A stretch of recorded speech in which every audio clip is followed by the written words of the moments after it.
Action is everything. And just missed. Eddie Newsom's got the plate tonight. That's the one the left-handers are going to have to handle. The cutter slider away, Root's most effective pitches, especially from a swing and miss standpoint. Outfield playing him the opposite way, and he chases the first breaking ball in the dirt. He'll have to throw down to finish it off, and Ryder Helfrich takes care of business. That one's pretty good. He got 93 to 95 with a fastball to get things started. Cutter just missed off the plate 0-2, and then expand the zone with that breaking ball. Just down in the dirt, Helfrich blocks it up. First out of the game's a strikeout for Zach Root. And Berkey, here's a guy you were just talking about, Andrew Fisher, tied for third in the country with 21 home runs. He leads the SEC in walks. He's second in slugging. He's third in on base, and he may just be the most feared hitter in this lineup. Yeah, I think you talk to opposing dugouts, and they will tell you this is the guy you kind of circle. The start with this Tennessee lineup, Keelan, Fisher, and Inslee, certainly a lot of damage all three of these guys have done.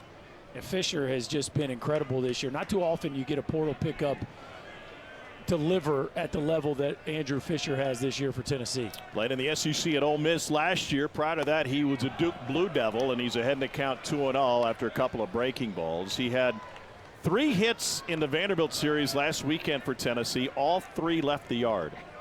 And he's really moved himself into the first round of the draft conversation. This is a guy who came in probably a second to fourth rounder, and by all accounts now has moved himself into that first round with the type of season that he's had. Chops it to first. Robinette has it, and Reese Robinette handles the first out. This is a great fielding Arkansas team. 4th in the country in fielding percentage, and they've shuffled some things around due to injury. Robinette now starting at first, and Cam Kojal at second. That has allowed them a new opportunity. There's Tony Vitello, head coach of the Volunteers, coming off of a national championship. But he has struggled against the program that he was an assistant for. Yeah, I think one win. Something he'd like to change. It has been tough sledding against DVH. And a roll over to short. Aloy's got it. And an easy lob across the diamond. Just one pitch for Ensley. And Tennessee goes down in order. We'll see the powerful Arkansas offense in just a moment.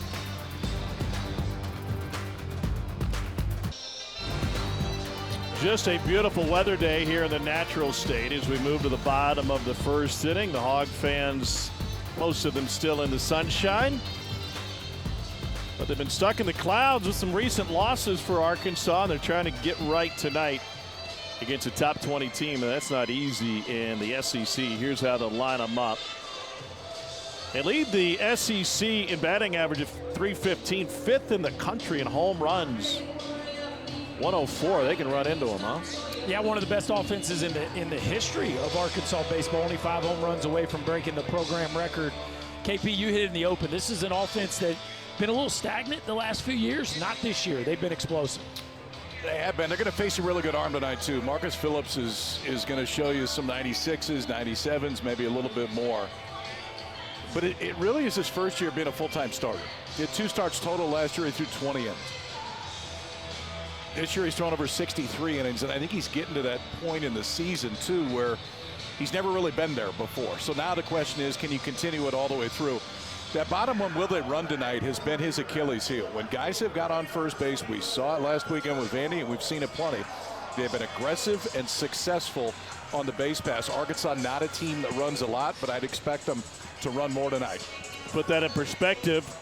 Opponents have run 131 times against Tennessee. That's 40 more stolen base attempts above number 2 in the SEC, LSU. Dave Van Horn chasing that elusive national championship and a big series this weekend. I think every team in the SEC is looking forward to, if not getting to Hoover, getting to the postseason and trying to escape this gauntlet as Charles Davalon leads off. Were you standing there when DVH was talking about that tonight? Yeah. 28, 29, 30. Just get us through these. Davalon is sophomore from Montreal, Quebec, is second in the SEC in hits with 76. Grew up playing hockey. Nobody in his family really played baseball. And I'm going on a limb as he rips this one up the middle. He might be the most proficient French speaker in Northwest Arkansas. Leadoff single for Navalonte. And he's also a barrel. And this dude, he gives me, I'm going to throw a name at you, Brian Giles vibes. You got to go back a little bit, the former great Indian and Padre. But it's a small frame, but man, watch how sudden that barrel is. He gets it from A to B as quickly as anybody in the conference, and he is putting together an all-SEC type season. So is this guy, Vahiva Aloy, may be the most feared hitter in the SEC. He's top 5 in home runs. He's 6th in the league in average. He has started every game of the season for Arkansas, and the Hawaiian looks at a first pitch strike. In your conversation for Player of the Year? Yeah, I mean, for my money, I think he is the SEC Player of the Year. First in total bases, first in runs, first in hits, and has played a top-shelf shortstop. I can't imagine anybody else having a better resume than Mr. Aloy. Sends a breaking ball to short, chance for 2. Keelan to Curley, and on to first. And Tennessee gets a rare double play. They're 3rd to last in the SEC in double plays turn. They'll take that one. Well, it's a big deal, too, because the storyline with Phillips is, can he hold runners? Well, he didn't have to, right? You get an early 6-4-3, eliminate a leadoff base runner, and that is a big weight off his back, KP. Way early, but 106 and 102 off the bat so far for Arkansas. Now, the second one's a double play, but still 2 barrels early. So the base is empty now for Logan Maxwell, and a first pitch fastball at 98. 99 on our gun. Either one works. It's easy too. It is. I tell you what, that mitt is loud though. We can hear it snapping up here in the booth. Again 99, and 1-1 now to Maxwell, who's coming off of a 1-for-8 performance against LSU. Arkansas dropped that series on the road against the now #1 team in the country. They got run ruled in game number 2, curveball in the dirt, and came back with a great bullpen performance, among other things, to win 7-4 in the finale.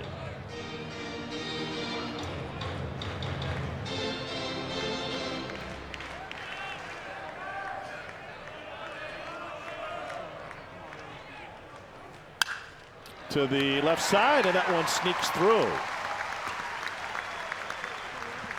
2-out single on the fastball.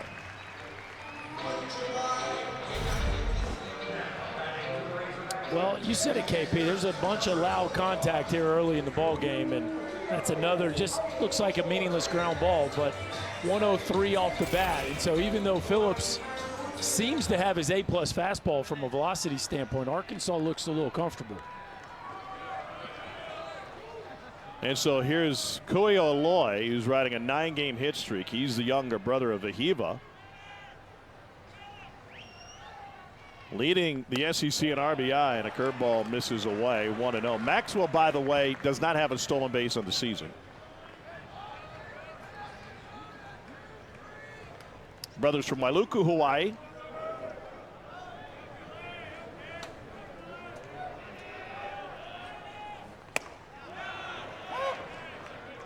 Kuyo was at BYU last year, and he's coming off a pretty good series against LSU. His OPS over 1,000, a 356 average. Hit 300 against the Tigers with a home run, and drew 4 walks in the 3-game series. That game 3 win for Arkansas, getting out of there, getting 1 was massive. Because you have the lead in the 7th inning, game 1 against the Tigers, get beaten extra innings into the early hour mornings, get hammered game 2, and then at least salvage 1. Rocketed foul. Yeah, what time that game in? Like 1:17. Late enough. Still awake. Couldn't turn that one off. That's pretty late. Schlitz and Giggles Pizza is no longer open at Baton Rouge at 1:17. This may shock you, but that's one pizza place I actually haven't been to. Still time. Couple throws over for Phillips, and Tony Vitello was very direct after Vanderbilt connected on their first 8 stolen base attempts against Phillips in last week's game 2. And he said essentially he's either going to figure it out or he's not going to pitch. Well, you could tell there's again, a runner at first base with 0 stolen bases. There's already been 3 pickoff attempts. And he's changing when he picks, right? He's picked before he comes set. He's picked after he's come set, which is always helpful to get runners off your scent. Not running, and it's dribbled foul. Well, he's been up to as slow as 1.6 this season so far. I got him at 1.44. Really, in a perfect world, you'd like to be below 1.4. But that's not bad. Terribly slow. No. Tell the people what that time means from win to win. Yeah, so most of stealing bases is math. Most good runners are going to get from their leadoff position to second base in about 3.35 seconds. And catchers are usually about 2 flat-ish to second base. So if a pitcher can get the ball home in under 1.35, then it makes it really hard for the base runner to steal second base. If a pitcher is above 1.4, above 1.45, into the 1.5s, it's almost impossible to throw a runner out. So that's the math that most of these teams are doing against Phillips. 2-2 to Aloy with the runner on, not going again. And upstairs, Kyle, I was promised there would be no math this weekend. Somebody broke their promise in the first inning already. You got to hang out with him 2 more days. I at least get out of town. You did ask. I did. Okay. Payoff pitch to Aloy. There he goes, and it's waved at for strike 3. Couple of singles in the first inning, but nothing doing for Arkansas, thanks in large part to the Tennessee double play. No score through 1.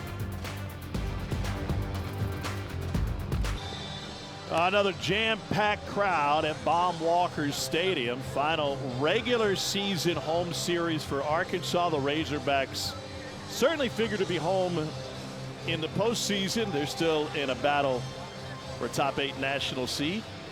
We need a nickname for that. Can we call it the Great 8? What do you want to work? Let's workshop here. What's wrong with top 8? Is there anything wrong with it? No, I think it's pretty simple. But it's direct. It's efficient. It's used. Problem solved, Tom. But you want to go with grade 8? I'm we're not going to stop you. like to workshop it a little bit, but you just killed it. Here's Dalton Bargo.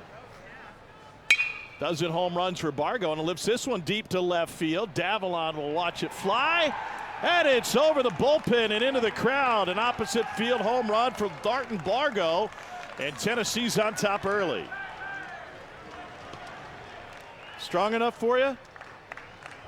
How about that? That ball stayed in the air a while now. That thing had some carry to it. It's not a stiff breeze, even though it is blowing out towards left. That's what happens here when it gets warm. That's a hanging slider. Bargo stays on that thing. And KP, when it gets warm around here, high to left field's a pretty good plan. It'll go, and the wind is not howling, but what wind there is going to help it if you backspin it to left field. Bargo got enough. His 13th of the year, gets the balls on the board.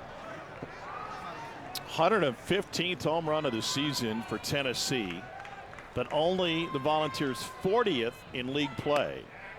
And Dean Curley takes a first pitch strike after squaring.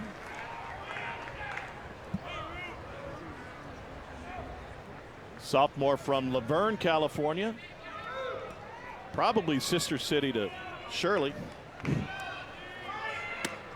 We'll know that for a fact. 1-1. It's the second time this year that you've dropped that. Really? Yes. He just can't get enough. Yes. When was the first time? When you said it the first time. Last week. Yeah. No, I did not say it last week. Well, I'm not sure an ESPN News audience had heard it. Good point. Nobody better. Share the Laverne and Shirley wealth. 2 balls and a strike to Dean Curley. He was in a bit of an SEC slump going into last weekend. Was 3 for 23 over his previous 2, and he lines this one to left field. That one got Davalon in between, and it drops in front of the left fielder. I don't know if he didn't see that off the bat, because he just kind of, if he breaks right away, Davalon's got a chance, and it probably was hit too square that a man knuckled at him a little bit too and left. Yeah, I don't know if it was that KP or the sun, but he's trying to block the sun there. He didn't see that ball. You see he's playing super deep to start to where really he doesn't have a whole lot to think about but coming in on the ball, and He just didn't see that one. Reese Chapman bunts it back to the screen. Shades of Omaha in left field to start the ball game.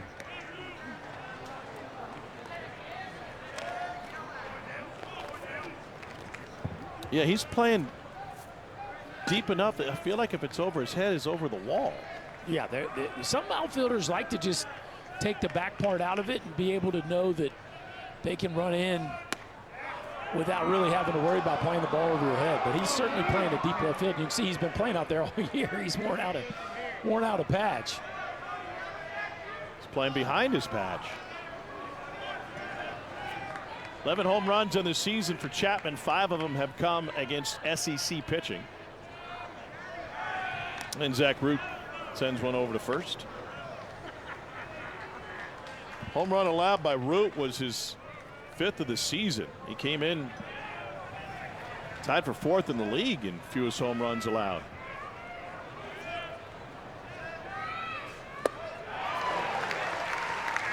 Well, for years we've been talking about the home run as a huge part of the Tennessee offensive strategy, their formula, their system, whatever word you want to use. And this year, again, top 5 in the country in homers, but not so much in league play. And a curveball in for strike 3. Second K for Root.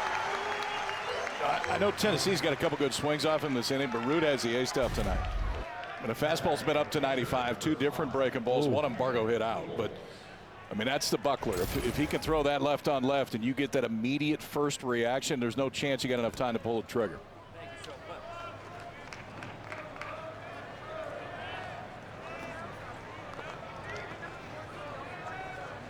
Tennessee catcher Cannon Peebles.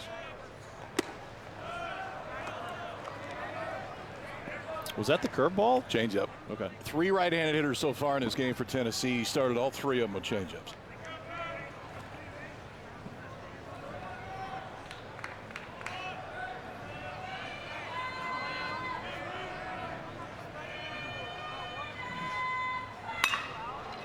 And Peebles sends this one deep left field. Davalon catches up to it. 2 down. From the Queen City to the Natural State, we welcome those of you who've been watching the PGA. Tom Hart, Chris Burke, and Kyle Peterson in Fayetteville, Arkansas. Sold out Baum Walker Stadium in a top 20 showdown. Number 17 Tennessee with a 1-run lead thanks to a Dalton Bargo home run.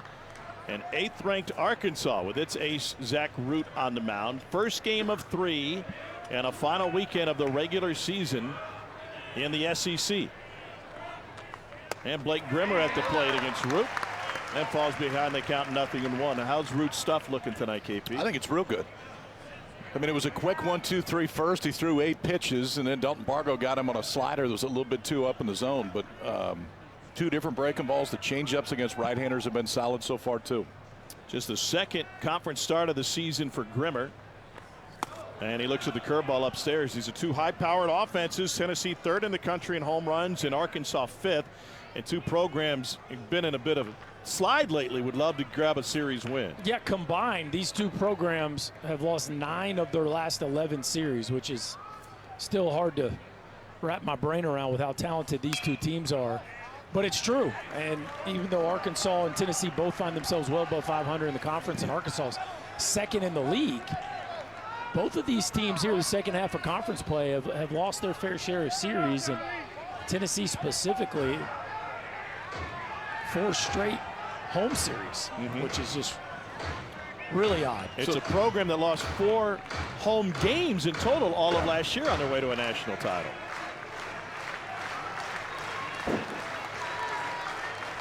This series has huge postseason implications outside of the SEC, and that one swung out and missed. And it's a throw down by Helfrich to finish it off. 3rd K for Root. The Vols with some early offense. Dalton Bargo hit it high and let it fly, young man. A Oppo bomb, and the Vols strike first.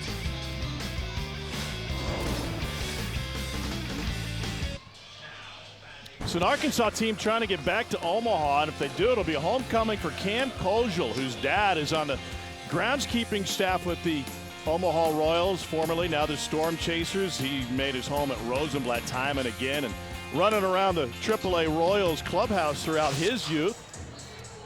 Out of Millard South, and after a stopover at Vanderbilt, now he's been a key player for this Arkansas squad. He is versatile defensively. He's back at his normal spot at second base after playing first for a good chunk of the year.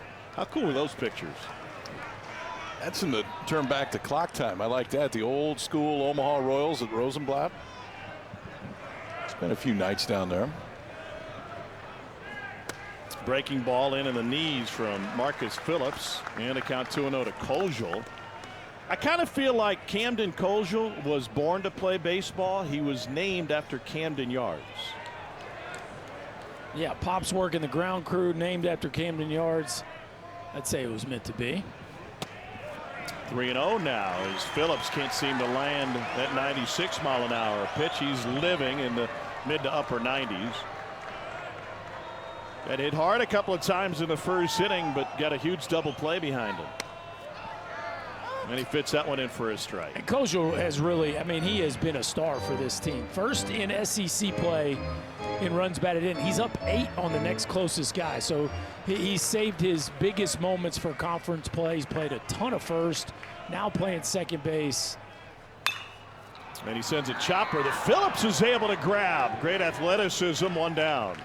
He can show you that now. I mean, when he went to junior college, he was a two-way guy. Didn't even pitch that much at Iowa Western. And Tony Vitello had a buddy who was a scout in the Midwest and called him and said, listen, I know that the numbers may not be there. This is an SEC guy. Well, he's an SEC athlete, too. The fastball obviously plays, but right there, because that ball gets by him, that is not an easy play. I mean, you have no chance to make that play, like zero. Wasn't very nice. You're talking about me if I'm out there. I'd have run over and touched first myself. I wouldn't even flipped it. Ryder Helfrich at the dish for Arkansas. Phillips, a high school basketball player at Roosevelt High School in Sioux Falls, South Dakota, and his dad, Steve, played both football and baseball at the University of Kentucky. Comes upon it honestly, and he comes upon 98 honestly, 1-1.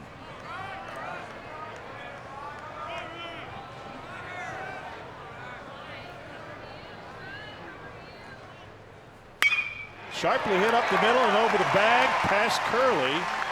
It's a one-out single for Ryder Helfrich. Arkansas making some contact here early on. Well, that's the loudest of the night. About 113 miles an hour right back up the box. Heads up. You can be as athletic as you want, but 113 off the bat, right back up the middle. And anybody making that play unless it hits you in the glove. That's now at least 4 balls that Arkansas has hit 100 miles an hour more off the bat so far. So what does that tell you about Phillips' stuff? Everything's on the fastball too. So, I mean, he's going to have to land the off-speed stuff, then the fastball will play up. But so far, there's some comfortable swings. If you joined us late, one of the storylines for Tennessee has been opponents' ability to run on the Volunteers, and specifically when Marcus Phillips is on the mound. Helfrich is just 1 for 3 on the bases this year. Arkansas is not a running team. They are 15th out of 16 SEC teams with only 39 stolen bases on the season. Feel like Dave Van Horn's going to pick and choose when they go? Yeah, I mean, we saw it last inning. They waited till very late in the count to go. I do think they'll give their runners some opportunities, but again, it has to be the right guys, right? Yeah, I don't think you're going to go with your catcher here, Helfrich.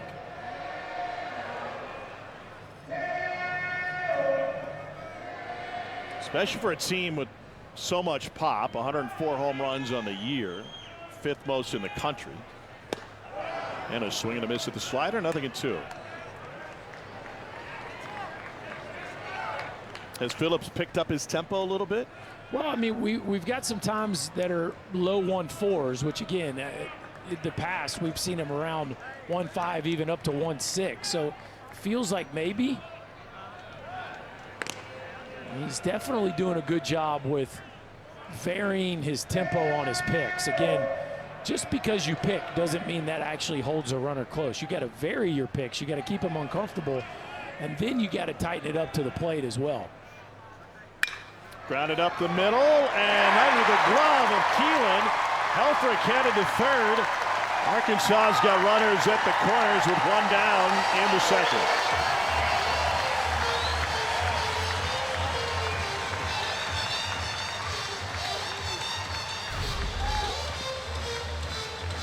Again, I mean, that's 2 hits in the first, 2 hits in the second. This one was on the slider, just taken right back out the middle. And Keelan can't quite get there. Good base runner, too, from the catcher.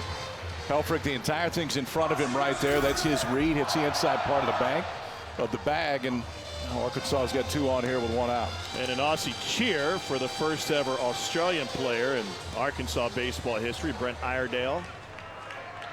To aboard for Reese Robinette from the Boot Heel of Missouri out of Kennett High School. I'd like to get Robinette and Iredale together, hear them talk back to back. Well, I'd put Davalon in with him. Yes, yeah. Get the French Canadian on the list. Accents galore. 2 home runs for Robinette. Both have come in league play. One of them over the scoreboard against the University of Texas here that brought this place to their feet. Interesting talking with Nate Thompson about Robinette and just his progression throughout the year. A young man who obviously has size and strength, but just wasn't great in the preseason. And so as the season has gone on, one of the things they do midweek is they allow some of their backup arms to throw against some of their backup bats. And Robinette just kept having success hitting the ball out of the ballpark, driving the ball in the gaps. And with some injuries, he's got his shot and has made the most of it here down the stretch. He fills up the batter's box, 6'3", 220. Here's the other thing, too, is he fills up first base. I mean, with that frame over at first base, he's going to save you some high throws, because if Kojal's playing over there or if Robinette's playing over there, there's a pretty significant size difference. Felt like Kojal was just a placeholder for time being, but because of injury, he's moved back to second. Another throw over. Iredale is 4 for 4 on the bases this year.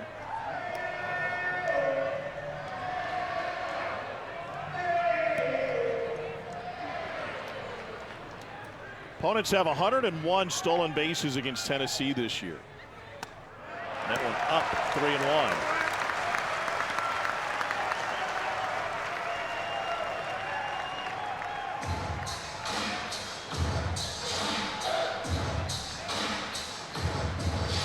Feels like a big pitch here early in the ball game. Robinette again been swinging the bat pretty well lately. Phillips in a strike count.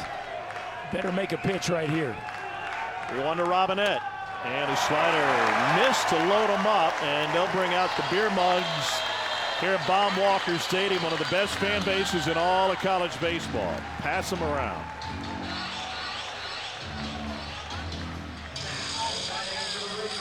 Bases are loaded for Justin Thomas Jr. Oh, Frank Anderson coming out to mound, and he just shooed the entire infield away from him. This is a pitcher-only conversation. Well, he's allowed Cannon Peebles to join. What a scene here in Fayetteville. I mean, this place is amazing every time we come. It's such a great college baseball environment. I mean, they know the game really well. They're not afraid to do some homework on the opposing players before they show up. It's always an interesting time out in left field. And the facility is spectacular. Oh, I mean, insane. it's a top 5 college baseball fan base / environment / facility. And you put that with a world-class team and coaching staff, and it's truly one of the best places in the sport. So an opportunity for Justin Thomas Jr., who is riding a 6-game hit streak coming into this one. I think Frank said just let's stick with the heat here. Well, I think he said throw strike 1. I mean, everything else gets better when you throw strike 1. That time pumps an arm side fastball in there at 96. And then the breaking ball, 0-2 to Thomas, the 9-hole hitter. That's what strike 1 allows you to do. Hitter changes a little bit. You don't have to throw it over the plate when you're ahead 0-1. Now Marcus Phillips in a great spot up 0-2. The pitch. Swing and a miss. He only needed 3 to dispatch Justin Thomas Jr. Second K for Phillips. A couple pretty big breaking balls here, KP. Those last 2 had some real bite to them late. Tell Thomas just did not see those.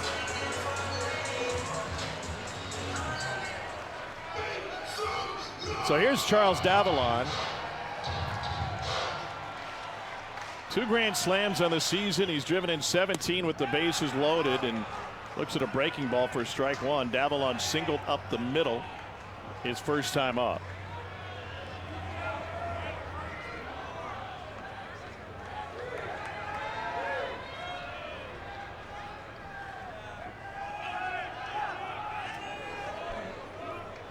Oh, 1. In for a strike.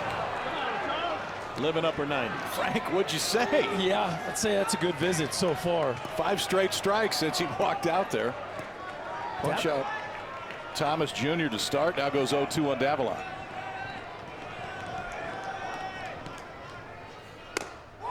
And just missed, but he hit his spot. 1-2 now. One of the hardest guys in the conference to strike out. Just 20 strikeouts on the season against 27 walks. This young man knows the strike zone, and that one's just a whisker off the outside edge. They love Davalon's athleticism. A hockey player growing up in Canada. The 1-2. And he rips it down the line fair. Helfrich has scored. Iredell coming home. Robinette being waved. The throw home is cut off. The relay is in time. And a huge assist coming from Reese Chapman in the outfield. They're going to take another look at this one. Certainly looked like the foot of Reese Robinette beat the glove to the dish. I agree, Tommy. Live, I thought he just barely beat it. Pretty nice relay there by Tennessee. Chapman to Fisher. But Eddie Newsom said the glove beats the foot to the bag. And I don't know, tough to tell from that look. Question is, sometimes KP, is the foot down. That's the problem sometimes when these guys slide into home plate. Sometimes that foot hovers. That looks like it's down, but still can't tell where the tag lands. This should be your best look. Yeah. The foot bounces a little bit. Oh, see, is that up in the air?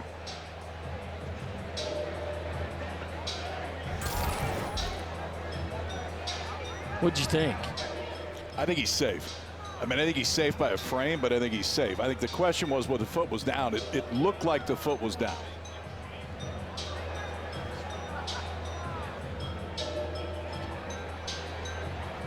Well, this is a big one. It'll at least get 2 home on the stroke by Davalon, but the question is if they have to face Aloy.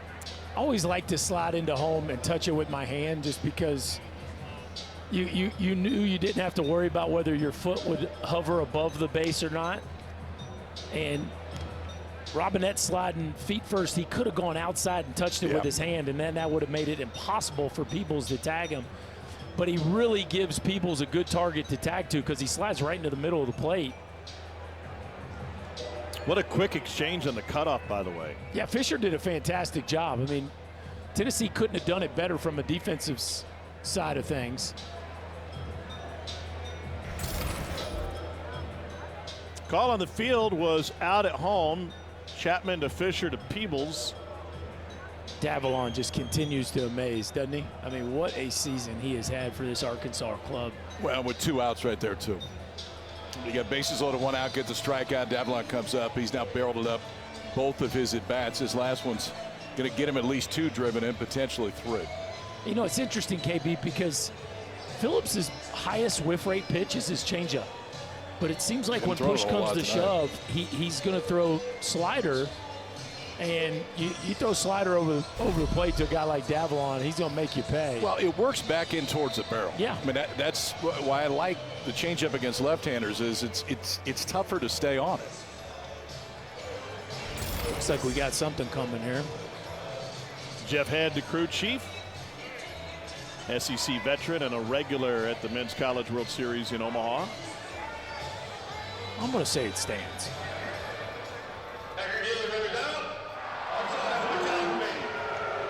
And so that ends the inning, but not before Davalon delivers. And defensively, Tennessee getting it done. Watch Chapman and Fisher go to work. Yeah, pick it up, throw a strike. Fisher with the quick transfer to Peebles, but the Hogs take the lead.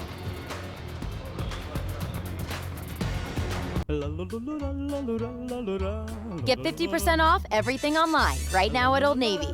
Juicy looks, juicier prices. Find freshly picked deals for the whole fam. This Sunday through Wednesday, only at OldNavy.com. Little Bo Peep had lost her sheep. Maybe because her team was stuck doing office work. What if she'd used the smart buying tools on Amazon Business? They help you work more efficiently, so you can focus on bigger things. I'm so fancy. You already Not so little anymore. Amazon Business, your partner for smart business buying.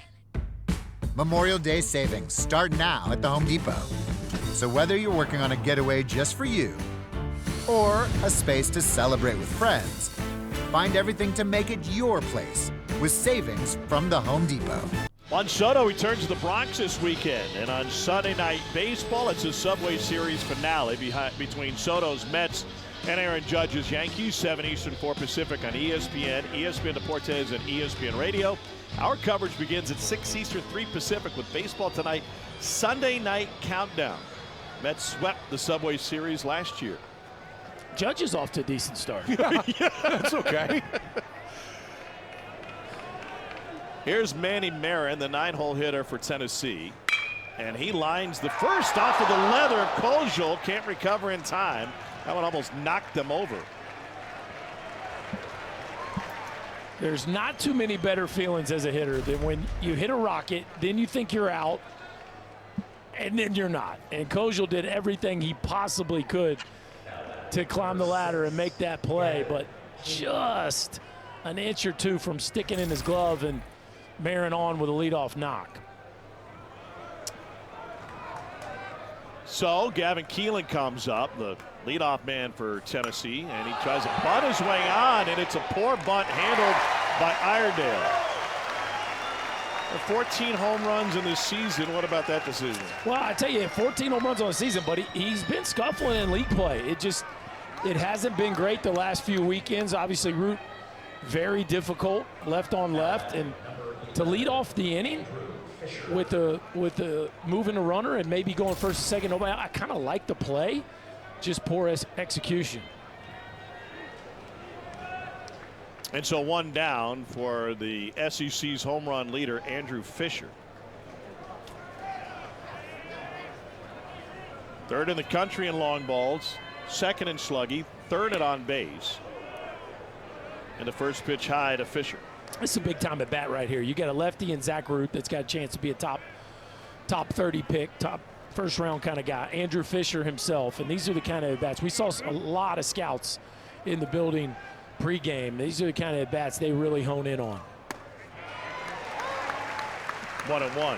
What are Fisher's draft prospects now relative to where they were earlier? Yeah, I mean, he's moved himself well up draft boards. He's positioned himself, I mean, to me, behind Ike Irish. I think you could argue, you know, Jace Lavalette obviously has a ton of pedigree as well, but I think he's one of the top 3 or 4 draft eligible hitters in the conference. And this ball is sent to right field. Marin will motor his way to third. And Tennessee's got runners at the corners with one down. The thing that's so interesting to me about Fisher, watch how big this hack is. I mean, that is a violent hack that is built to elevate the baseball. He gets a little over the top of that one and just kind of hits a humpback liner into right field. But he does 2 things that Major League Baseball seek in a hitter. He makes great swing decisions, takes balls, swings and strikes, and he elevates the ball with ease. And so when he's on time, the ball is almost always in the air to the outfield, and that usually spells a lot of damage. Hunter Ensley looks at the first pitch. And we got some chatter from the Tennessee dugout.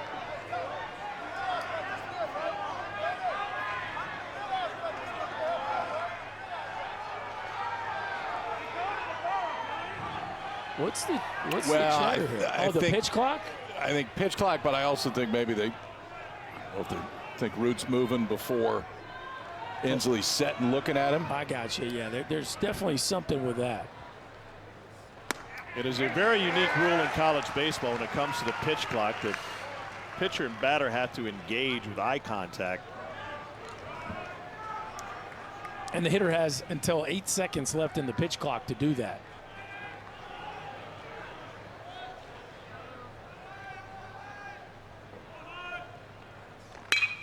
To short, Aloy's got it. Kojal makes a turn, and Arkansas gets out of it. 37th double play of the season for the Razorbacks. 1 run, Arkansas lead as we go to the bottom of the 3rd.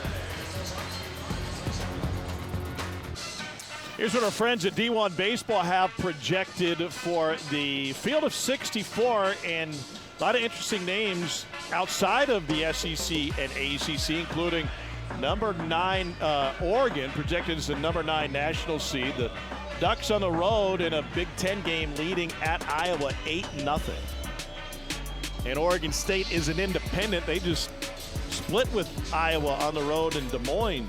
Won both of them. Won both of them. Oh, and then they tied the last one. They got travel curfew the last day. And a breaking ball in for a strike to Vahiva Aloy. Iowa winning that conference, yet Oregon, and not ranked, Oregon a lesser league record ranked 5th, just to show you how unbalanced that schedule has been this year. Here's Marin at 3rd. What are you saying, that conferences have grown too large? Here's Iowa, okay? Iowa did not play UCLA, did not play USC, and now plays Oregon this weekend. I was just looking the other day, and I love Rick Heller and the job they've done at Iowa. They have not beat a team yet this year that will go to the NCAA tournament. Not one. But they're leading the league. Yeah. I know, it's wild. Somehow they missed the whole West Coast until this weekend. Here's Logan Maxwell. Meanwhile, Tennessee's fighting for the opportunity to be at home throughout the postseason. Is a great home field advantage for the Volunteers. They're trying to lock down a top 16 seed. There has been previously a great home field advantage. It hasn't been that big this year. In fact, I mean, they haven't been great at home within the league. I don't know if it'd be the worst thing if they do go on the road. I feel like, and right now projected to go to Morgantown as a 2 seed, that would be a steel cage death match. Oh, that would be spicy, no question.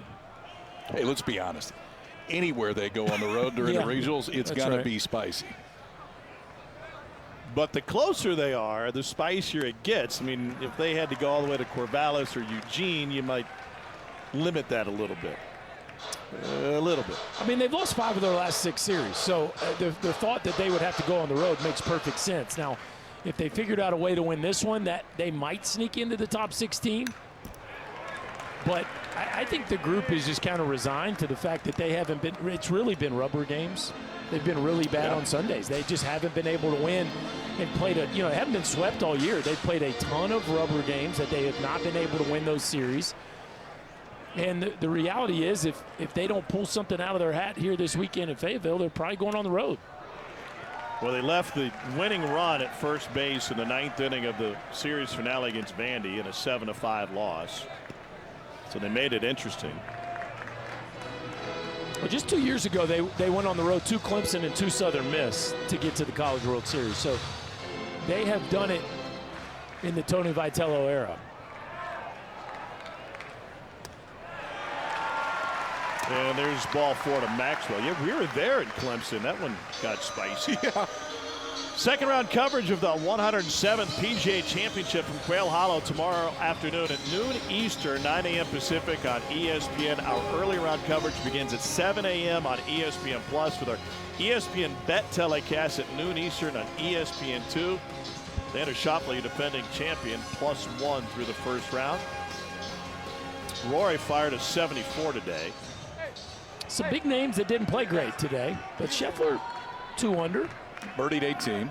Right there in the mix. Yeah, but Schauffele, Scheffler, and McIlroy, all 3 doubled number 16. It was like a 530-yard par 4. with water behind the green. Johnny Vegas, the leader, first round 64. Julio Eloy now riding a 9-game hit streak, and they'll chase Maxwell back to the bag.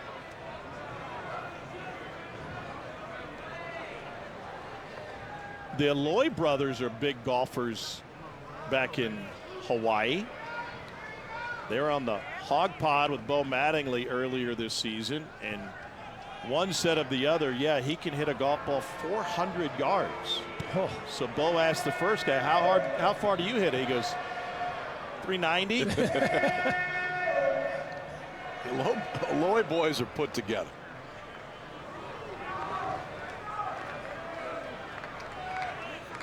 Younger one at the plate now. He went to BYU as a pitcher originally.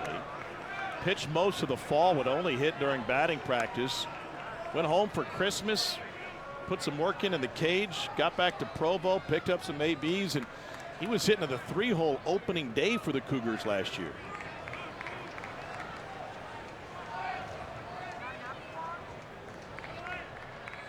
Well, it's a pretty neat story. They weren't quite sure what he didn't have a monster year. He had a good year, but that's a place that's very offensive. Obviously, the ball travels out there at elevation. They weren't exactly sure what they had, but it took them about one day of batting practice to go, oh my, because the way he impacts the ball, the exit velocities with which he hits it, they knew he would fit in just fine. But the Tennessee dugout did not like this call. What do you think here, KP? That barrel go past his hands? I think that one probably went far enough. That one definitely went far enough. David Susi, the first base umpire, denied the appeal. 1-2 now to Julio Eloy.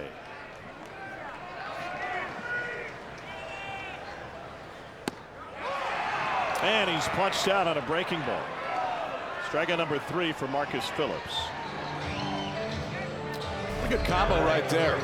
Elevated fastball, get the check swing, don't get the call, come back and drop a slider in. Outside part of the plate right at the knees, and it just froze Julio Eloy right there. 6 base runners so far, Tommy. 6 base runners. Do we have one attempted steal? No. Well, one the only runner time went on in the motion. but it was put in play. Yep. Cam Kojal waves over the top of that one. I'm watching Maxwell. Maxwell feels like he's trying to time it up over there at first base.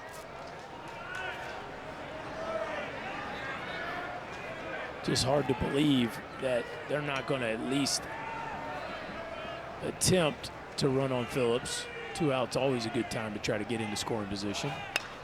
And this one's bunted foul. Wait, what? Shift. Shift on. He saw the shift.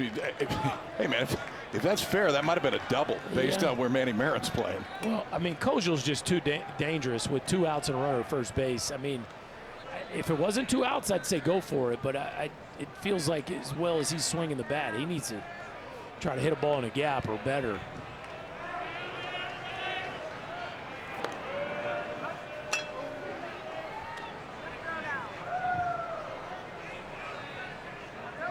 Maxwell has not picked up a stolen base all season. He's 0 for 1 on the year. Another toss over.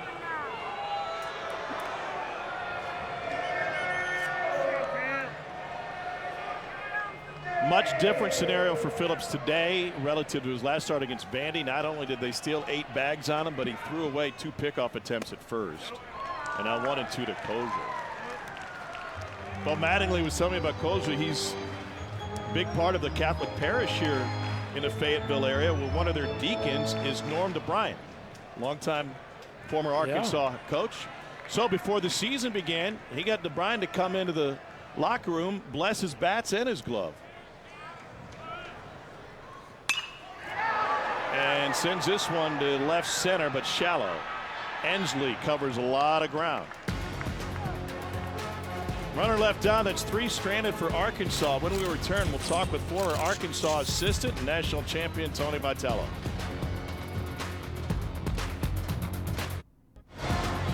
Two to 1, Arkansas lead in the 4th. Tom Hart, Chris Burke, Kyle Peterson in the booth. Happy to be joined by Tennessee head coach Tony Vitello. Tony, we're coming down the home stretch, final series of the regular season. How would you summarize where you guys are as a program right now? In its entirety, it's a big, long answer. I think for this year's team in particular, starting with the fall, you could go down a laundry list of things you're trying to accomplish, and in the spring, they've checked about every box you want. It's just the home series we had at our place didn't go very well. We beat Florida 3 times to start the whole deal. And then on Fridays, we came out of the gate swinging, played really well, had great, obviously, crowd involvement. And then we never finished off any of those 4 series. Obviously, you'd like to do all 4, but even just 1 or 2 kind of changes the storyline a little bit. So we would have liked to have been better at home, but we're not at home. We're in Fayetteville right now. Tony, the story, a lot of the story this week with Marcus Phillips surrounded his ability to control the run game, and you made some comments about his ability to do that. How would you assess the way he's handling that part of his outing so far today? He's worked at it. I mean, how many conversations have members of ESPN and you guys, and Berkey, you know the program well, talked about where he's at in the stage of his development. Yeah. He's a pup, and there's a lot of things that go with that. You guys have probably already touched on it. So this is an area of his game now that he's earned the right to be out there that obviously got exploited, and he needs to pick it up. Against Florida, he was incredible. Obviously, he won the biggest road game of the year we've had, answering back after a heartbreaking loss. But it's something that's come up, and it's something he's working on. And he's the best guy for the job tonight, in particular with kind of what we had going on with Liam last week. Hey, Tony, we were talking to DVH before the game, and he said, man, game's 28, 29, 30. Like, I just can't wait to get through this season. You've been in this league for a long time as an assistant, now 8 years as a head coach. What is it like when you get to this point in the season knowing we don't have to go through this weekend grind once we get through this anymore? Yeah, it changes your perspective. It's kind of like when you're making the drive from St. Louis to, I guess we used to go to Dallas as a family. You're past Tulsa, you're into Texas, you're done with the gas station stops. So it's not as long of a journey, and it's a little less stressful, and you kind of start to get excited. And the one thing about our league is, the teams that are fortunate enough to make the postseason after Hoover, this prepares you like no other, even though it can be painful at times. And really, it's what you sign up for. It was something before when I was so fortunate he offered me the job. One thing that some people said is, well, don't go into that league. It's crazy. Everybody's stressed out. And that was kind of an intimidation deal. But it truly is no better feeling than getting a hit. I never did that, so I don't know that feeling. But just kind of, knowing you're competing against the best, and it should hurt, and you should get exposed if you're not good at things when it doesn't go well. And then when it does go well, you have no doubt in the back of your mind that you did it in the toughest environments like this one or against the best competition like the team we're facing right now. Station wagon or minivan? It was a station wagon, and they had me in that damn seat where you were facing the other way, which, I mean, my parents worked hard to make it all work, but dear Lord, it was a grind, and I think thanks to Coach Van Horn, I bought my first real car once I was here. But prior to that, it was station wagons, minivans, and then another station wagon. So maybe that's why I'm single. I never had a car to take anybody on a date in. Yeah, that could be it. Thanks for the time, Tony. We appreciate it. Yeah, thanks for the stress relief. Back to it. See y'all. See you. Runner on after Dean Curley's single, his second hit. Can you imagine a young Tony Vitello sitting in the suicide seat in the back of a Buick station wagon? At least those windows used to go down sometimes. You could crack it. Yeah. You feel so confined all the way in the back. Dad, longtime coach in the St. Louis area, both soccer and baseball. And Tony used to scramble around under the scores table, and his dad would run the clock for high school basketball games. He mentioned their biggest win of the year after their most heartbreaking loss, but he didn't say the series. That was the LSU game that they lost late on a Friday night, where they took a 3-0 lead into the ninth and ended up coughing it up. And that was probably Marcus Phillips, not probably, that was not necessarily his best outing. That was the Florida game, KP, what you call, but his biggest moment of the year was winning in Baton Rouge. And so when you see him out on the mound in an environment like this doing well, he's done that before. Little dribbler, and that one will stay foul. Did you guys have a preference, home or road, where you like to play more than the other? Like, did you get up for road games, especially in a packed house? I really like the road. I loved getting booed. Yeah.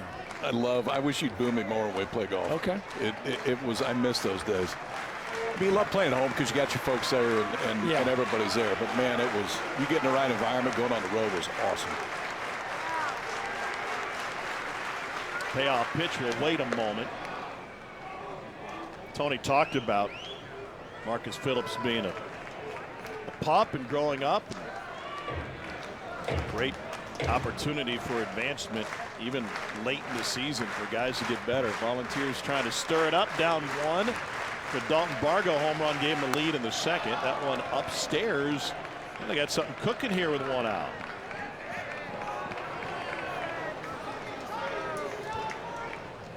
Pretty good at bat right there by Reese Chapman. Left on left, took some marginal pitches, hung in there and won that one. And that's a welcome sign from Reese Chapman, because it has been a struggle of late. Actually did not start game 3 against Vanderbilt. Yeah, Tony shook up the lineup a little bit that final day. They had a chance to win it.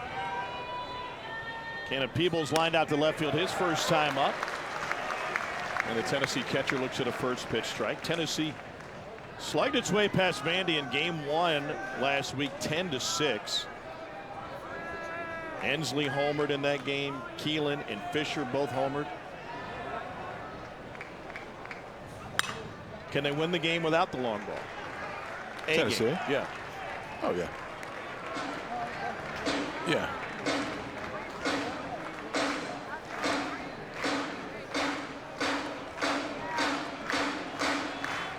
Nothing in 2 to Peebles.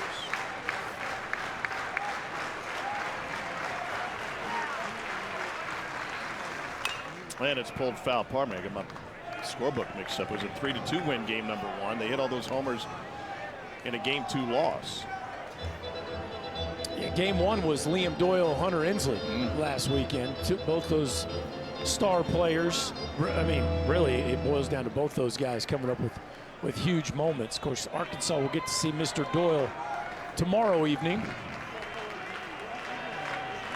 0-2 pitch upstairs.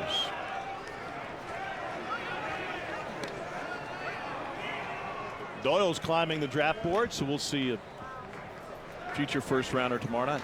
Yeah, I think Liam Doyle's going to go in the top 5 picks, KP. Starting to feel like that. He had too many off weeks. Runners on the move, and it's fouled off. No, it's funny. His first couple starts of conference play were a little bumpy, and since then he has been.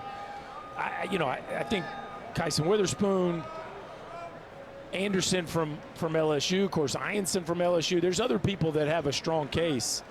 Even Dylan Volantis, the closer from Texas. But it feels like Doyle's probably going to be the SEC pitcher of the year.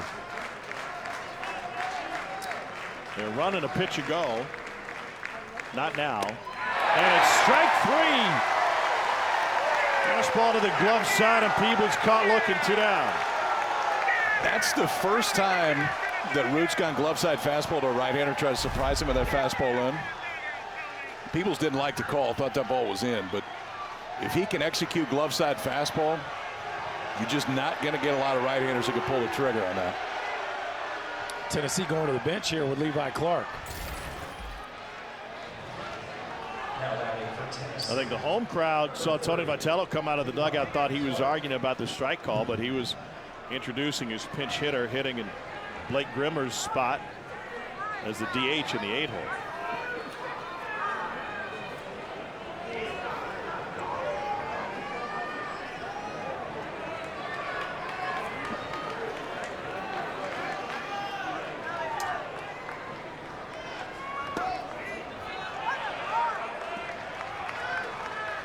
Why go to Clark here? Well, I mean, you don't know how many of these opportunities you're going to get against a pitcher like Zach Root. Grimmer did not have a good first at bat, waved at a couple breaking balls, and I think you just like the matchup here with Levi Clark against the left-hander Root. Clark is a guy that Grimmer too, but especially left on right here. Clark could put 3 on the board with one mighty swing of the bat. He's got 8 home runs on the season. Like a lot of freshmen, it's been a struggle in conference play, but he was arguably their most valuable player before SEC play started. He put some pretty good swings on it, though. He had a start in Game 3 against Vanderbilt, doubled his first time up. Runners on the move again, and this one's fouled off.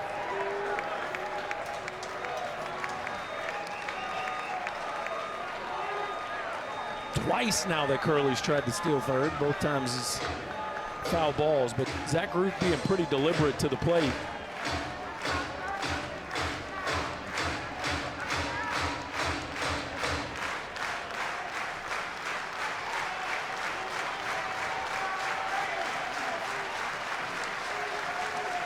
One-two to Clark, and the dirt. Been blocked by Helfrich. Yeah, that's 2 in this at bat that Helfrich has blocked breaking balls. It's one thing to block it. It's another thing for it literally to come straight down and land on home plate. Because then from a runner standpoint, there is absolutely nowhere to go. Helfrich has put on a clinic in this at bat, how to keep that curveball in front of it.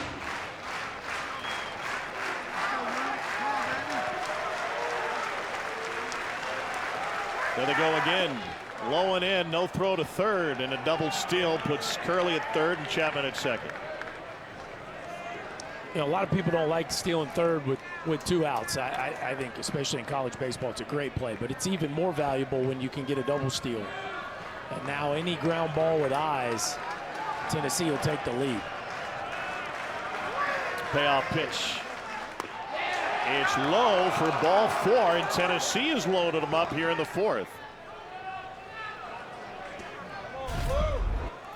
Pretty good take here by the freshman. Yeah. A changeup that just goes begging just a touch below the zone, and it's a nice take right there by Levi Clark. And now Manny Marin, who hit a line drive his first AB, gets a chance. This has been one of the storylines with Tennessee during their losing streak here from a series perspective. The 2-out base hit has been very hard for this Tennessee offense to come by.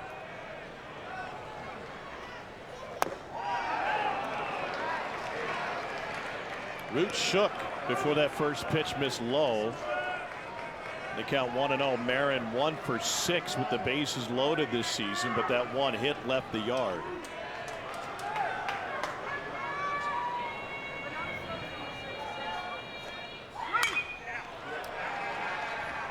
Out of play to the right side.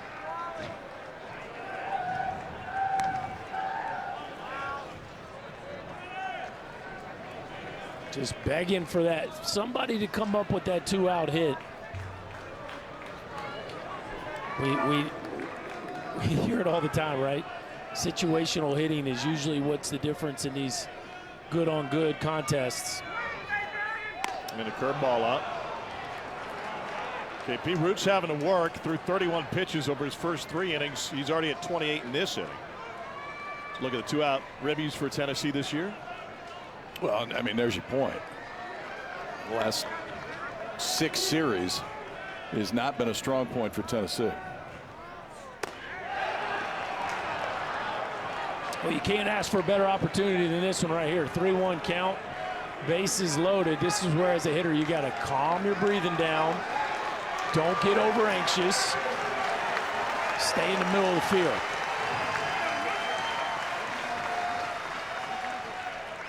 Root's having a hard time finding the strike zone, and this is the bottom half of the order he's faced here in the 4th inning after a Dalton Bargo ground out, single walk, K walk. Gabe Yackel starts to get loose in the Arkansas bullpen. How about that? Yeah, and he's not just playing catch either. No. I mean, he is up and getting ready.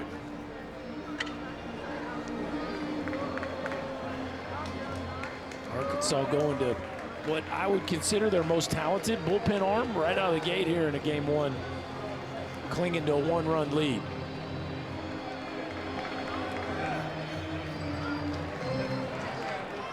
This will be Root's 30th pitch this inning.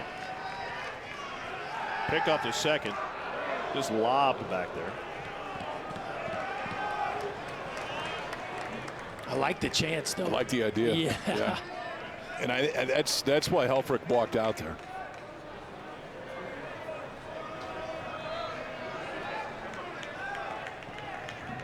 Three-one on the way. Stuck it in for strike 2 at 95. And that's the same pitch Peebles got called out strike 3 on. That's Eddie Newsome calling that inside strike. Manny Marin doesn't like it, but that's exactly how Peoples went down.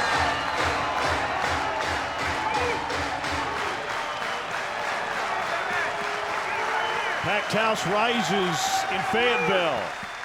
And it's lined off of Eloy's glove. 2 runs have scored. And Tennessee jumps back in front on a Manny Marin infield single. Berkey, I think Eloy thought this ball was hit harder.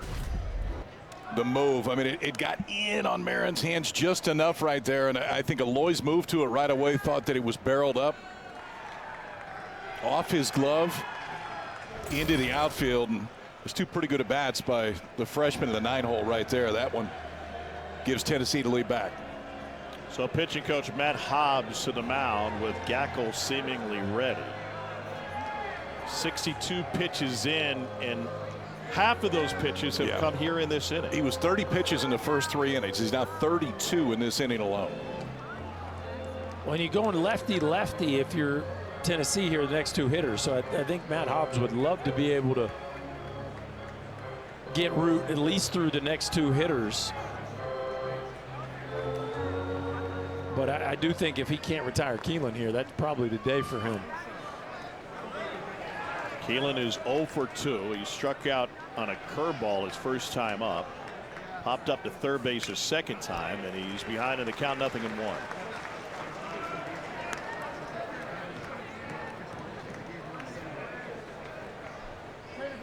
Third in the league in slugging at .737 coming in.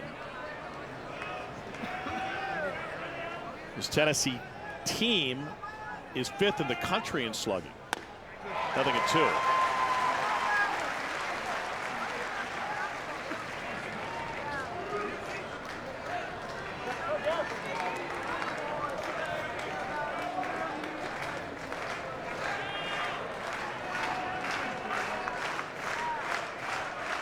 Two aboard for the Volunteers. The 0-2 pitch. In on the hands. Good spot, though. Crowd him with a fastball. Now probably comes back and goes to that breaking ball that he threw to Keelan early in this at bat. Keelan, a junior from Milton, Wisconsin, was with the Louisville Cardinals before he made his way to Knoxville. 1-2.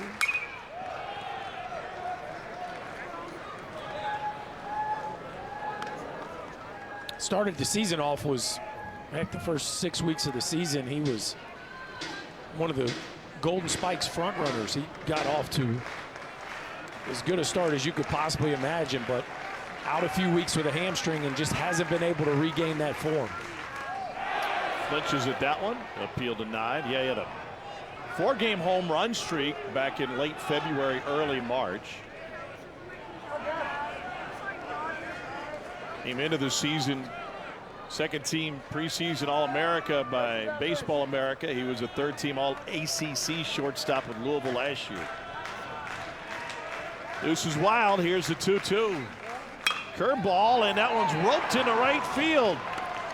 Clark will score. Marin heads to third. And Gavin Keelan extends the Tennessee lead with his first hit of the game.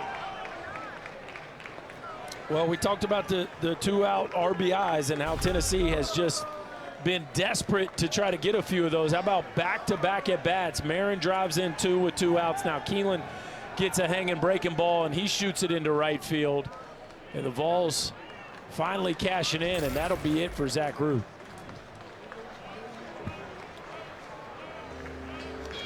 He wanted to get through the lefties. They couldn't as Keelan collects his 37th and 38th RBIs of the season. Zach Root struggling through the 4th. His day is done. Gabe Gack will be the Arkansas reliever. The Tennessee up by 2. A couple of big hits this inning for Tennessee. Manny Marin came through with a clutch single to score a pair with 2 outs and the bases loaded. Gavin Keelan followed with an RBI single. And Tennessee has jumped in front of Arkansas here in the 4th inning. It's a 4-2 Volunteers lead, game 1 of this series. And the end of the line for Zach Root, so Gabe Gackle takes over. 14th appearance for the sophomore from California.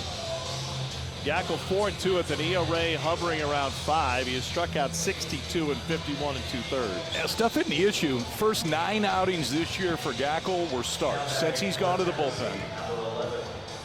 He's gone 15 in the 3rd innings, given up just 2 earned runs. The numbers have been better since he's been in this role, and because he was a starter for the first 2.5 months of the season, he can give you depth. He's gone as much as 5 2/3 out of the bullpen this year for Arkansas.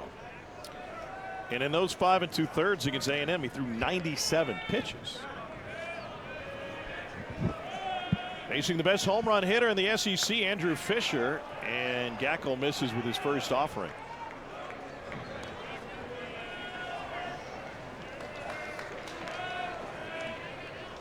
Fisher's 1 for 2 tonight.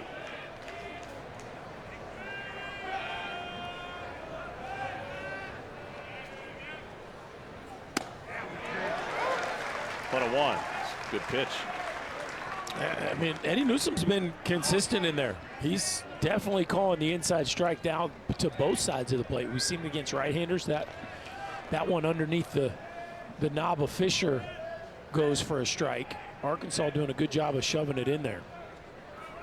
Runner on the move from first, and that one's foul tipped. Keelan will return.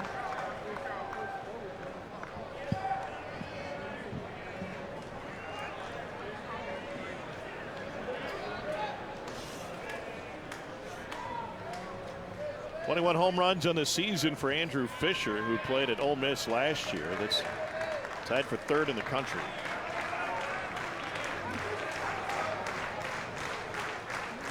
Runner going again. And did he go? He did. Gackel gets him out of trouble. But not before Tennessee loaded the bases, and the Volunteers pushed 3 across on 3 hits. And the check swing strikeout ends the inning with Fisher. Game 6 is necessary in this Celtics-Knicks series, and we'll have it for you tomorrow at 8 Eastern on ESPN. The Countdown crew tips off our 1-hour pregame coverage at 7 o'clock. Ticket prices just to get in the building, $634 in the Garden. Well, I would say that the Knicks have handled things very well to this point. Jason Tatum's out, which is a terrible break for the Celtics, but it feels like it's the Knicks series to win. Would you believe it if I told you the Celtics were 10-2 without Tatum this year? No, I wouldn't. First of all, I wouldn't believe he missed that many games. But I guess that's is it accurate, or yeah. was it just one of those? It's a fair question when it's coming from me. 0-2. Ryder Helfrich, who singled and scored his first time up.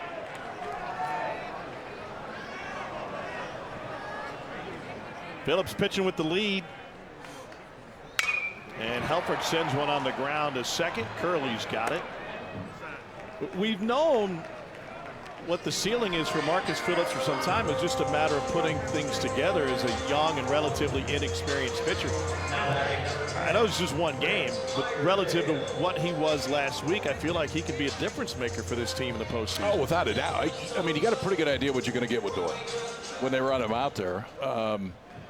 I think it'll be interesting, too, based on where Phillips is pitching this week.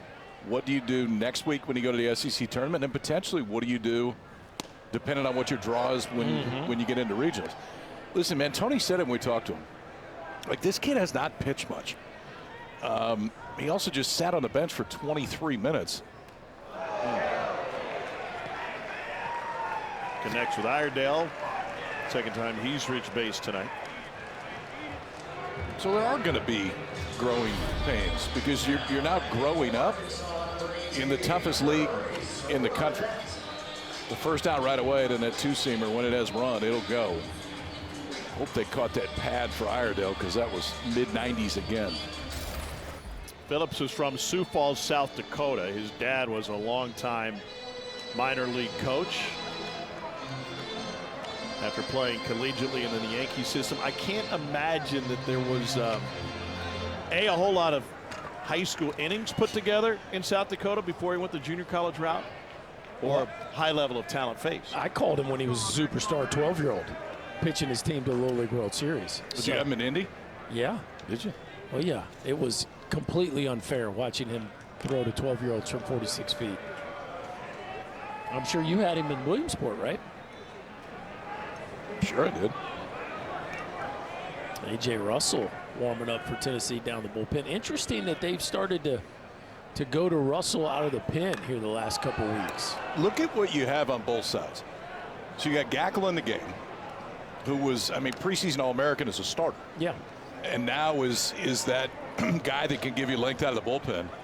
It's kind of similar for A.J. Russell, to where he was looked at as potentially going to be 1A with Liam Doyle this year, and now he finds himself back in the bullpen too. It's just good to see him back.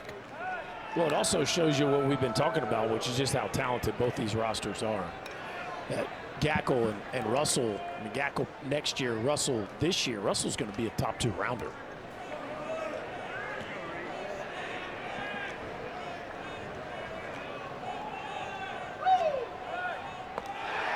Oh, that was close.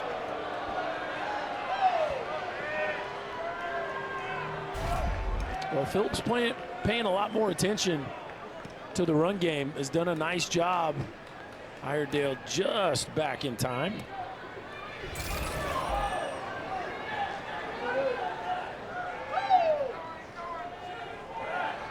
See, that's a good sign there. The last time he came set, picked immediately. That time he came set, took 2 deep breaths, and then picked, right? To me, these are the signs of progression that Tony Vitello talked about, that he just is going to have to show if he's going to be able to pitch with length. Snap throw to first. We had Jackie Bradley Jr. in the booth last week, and he had watched a bunch of film on Phillips and thought he was predictable with the deep breath. I think that was Tegan Coons. I think. You're right. Okay. But Jackie would have picked it up. But these are the things that base runners are looking for. We're trying to find these tells with the way pitchers operate. And you'd be amazed on video how many guys fall into a similar pattern of looks or rhythm, or they pick on the way up, or they only pick after they've come set, or the way the bill of their cap bobs up and down. I mean, most pitchers fall into a rhythm. But again, see, there's a snap throw. And Marcus Phillips, I'm telling you, Tennessee fan base wanted to see progress with Marcus Phillips and controlling the run game. You're seeing it tonight. And you are seeing it right now.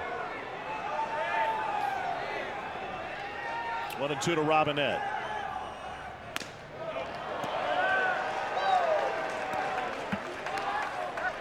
Well, he wanted that one right there. I guess that's a breaking ball that just went begging a little bit at the top of the zone, but it's a 95-mile-an-hour cutter. That's what, yeah, it was something that looked like it had a little wrinkle in it.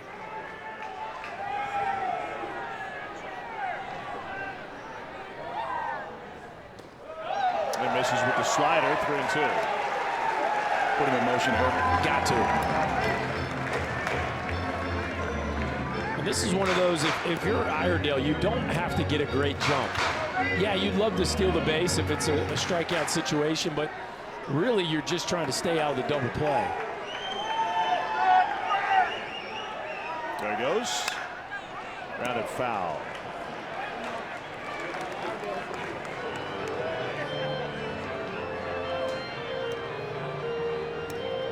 Think he has confidence to throw the cutter again? I'm still surprised we haven't seen a few more changeups, honestly. I like his changeup against left-handers, and he hadn't thrown a bunch of them tonight.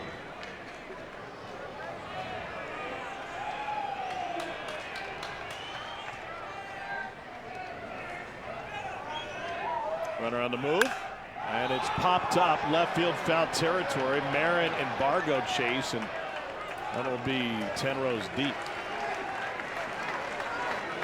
Where'd it go? This is where it gets tough for right-handers versus lefties. Like, you can tell Phillips really wants to put people away with the breaking ball, but you mess up with a breaking ball on a 2-strike swing count, and Robinette might put you in the bullpen. Yet you've thrown the last 3 pitches, been fastballs, and it looks like Robinette's starting to feel comfortable against that one too. So it'll be interesting to see what they choose here on a full count.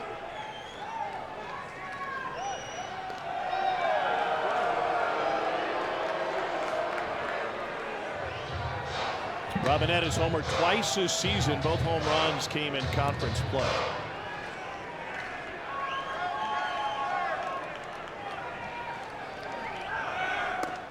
And he missed with the off-speed pitch.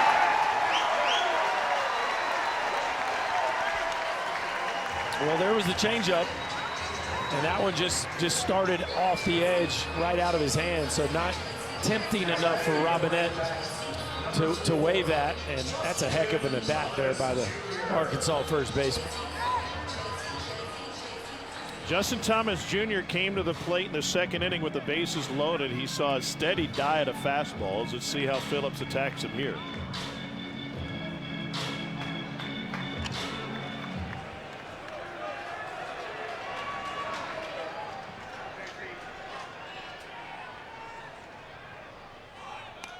And he starts him off with a slider. Went fastball early in the count last time against him, put him away with the breaking ball, and finished him with that one. Yeah, and you know, I like the idea there by Thomas. It looked like he got spooked that it was a breaking ball. I always thought the breaking ball was a better pitch to bunt because it gave you time to get the barrel out in front and helped you deaden the ball a little bit. But for whatever reason, Thomas didn't really buy into that fully, that attempt. 1-1.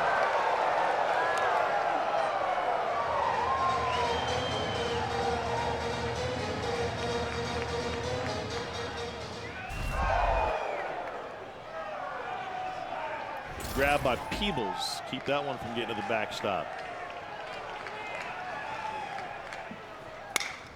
To short. Second for one, and bobbled on the exchange. They do get the force out of Robinette.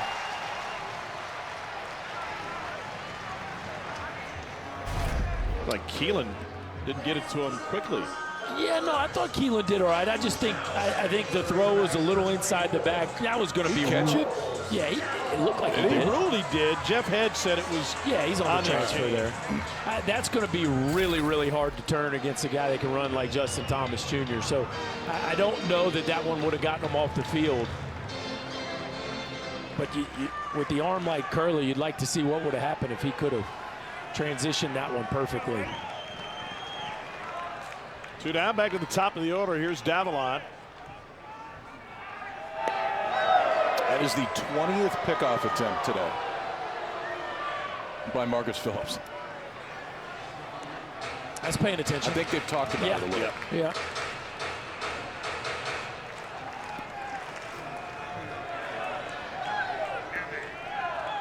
Thomas Jr. gets a secondary, and this one's a little dribbler to short. Charging is Keelan, and he makes the play. Missed opportunity for the Hogs. They had 2 on with nobody out. They end up stranding a pair. When we return, we'll chat with the head hog, Dave Van Horn. From a sold-out Baum-Walker Stadium, Tom Hart with Chris Burke and Kyle Peterson. We're joined now by Arkansas head coach Dave Van Horn. Dave, I know the final regular season series is one that you'd rather kind of move on and get towards the postseason. Can you just put into words how conference play and whether it's different this year than it has been in the past prepares your program for the postseason? Yeah, I mean, you've seen just about everything. The arms in the league, as we talked about earlier, are amazing. Left and right-handers, high velocity, good second pitches, and there's just a lot of good teams, so they get you ready. There's no gimmies any weekend. You could lose all of them, and you know, so when you get to postseason, you know, nobody should really sneak up on you. Hey, Dave, Zach Root's been really good for you guys the last few weeks, and he's been really good for you all year, honestly. But today a little bit different. What did you see that was maybe causing him problems when he was out there? Yeah, today was lack of command, and he was behind in the count a lot. You know, he had pitch count was down until that last inning, but it's because we got a double play ball and made a couple plays here and there. But tonight was it was a lot of pitches, 2-0 counts, 3-1, having to fight back, and he just didn't look comfortable to me, you know, and he couldn't land the breaking ball, and he wasn't spotting the heater as much as is normal. Give credit to Tennessee; they did a nice job against him. Dave, we were talking about Vahiva potentially being the SEC Player of the Year. Where would you rank him on the shortstops you've been fortunate to coach through the years? Man, I've had some really good ones. You know, I think about Jack Spiggers and Battles. But when you put together the bat and the defense. He's the best. And he's just steady Eddie. He's got 3 or 4 errors on the year. He's played every inning of pretty much since he's been here. He played every inning last year and pretty much the same this year. I think it might have taken him out in the 7th, the 8th of a midweek game or something, and I had to pry him out of there, honestly. Love it. What's his personality like when he shows up to work at the ballpark? It's business, you know. He doesn't talk a whole lot, but he really, you know, at least around me. That was a great pitch right there, set him up. But, you know, I'm with him every day in the infield, working drills, talking to him, and he has a really good personality. He's funny, very smart, really good student. But he just comes to work every day, and he gets his work in, and he does it right. And he doesn't. It's like I've talked to him a lot about. I would rather have you take 20 ground balls, you know, and work technique and things like that instead of taking 50 lackadaisical. And he's kind of taken that to heart. He doesn't take a ton of ground balls, but the ones he takes, he fields them, I'll tell you. Dave, thanks for the time. We appreciate it. Okay. Dave Van Horn, head hog, and a quick out as Bargo lines out to right field. When Fayetteville Aloy showed up on campus, one of the first conversations they had, it was Van Horn out in the field toting his fungo around. He said, well, you going to let me coach you? Yeah. Yes, sir. And then off and running. Here we go. And, I mean, that's Dave. Dave's got a lot of passions in baseball, but infield is at the top of the list. I mean, you watch him during batting practice. He's always walking around the infield, always talking to his infielders. Man, the growth of, first of all, offensively for Aloy, the approach is much more simplistic this year. The hands aren't moving as much. And then defensively, he's got 4 errors. One of them was in that Texas series where he honestly had too much time. Ground ball got to him. He took a few shuffles and just kind of let it sail, but it was, he didn't kick it. He just threw one away. He's had a phenomenal year. Well, anytime you combine that kind of power with that kind of defense and the durability to play every inning basically since he stepped foot on campus, that's when you get a first rounder. First pitch fastball misses low to Dean Curley's got a couple of hits, and he was wanting to buy some time after the first pitch out to Bargo. You look at Aloy in the batting cage, man, he fills it up. That is a big league body. Breaking ball low. Florida won, by the way. Florida comes back from 5-0 to beat Bama. You ask about the gauntlet of the league, Tom. Yeah. How about unranked Oklahoma right now beating Texas? Unranked Ole Miss right now beating Auburn. Unranked Kentucky beating Vanderbilt. And LSU, the #1 team in the country, right now tied in the 8th with 5-22 South Carolina. If that lets you know just what life was like in this conference. Paul Maneri against his former team. It's a 4-pitch walk as Gackel can't locate the fastball. This week's Sunday Night Baseball matchup is the Subway Series finale between Pete Alonso, Juan Soto and the Mets, and Aaron Judge and the Yankees. 7 Eastern, 4 Pacific. ESPN, ESPN Deportes, and ESPN Radio with coverage beginning 6 Eastern, 3 Pacific with baseball tonight. Sunday Night Countdown. First base runner allowed by Gackel. And now Reese Chapman at the plate. He walked and scored his last time up. Curley can run a little bit, 7 bags on the year.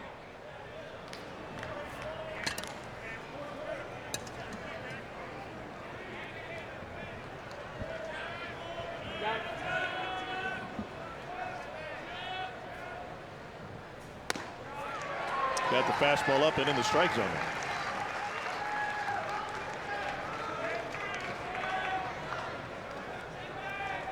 Eleven home runs, 43 driven in for Reese Chapman.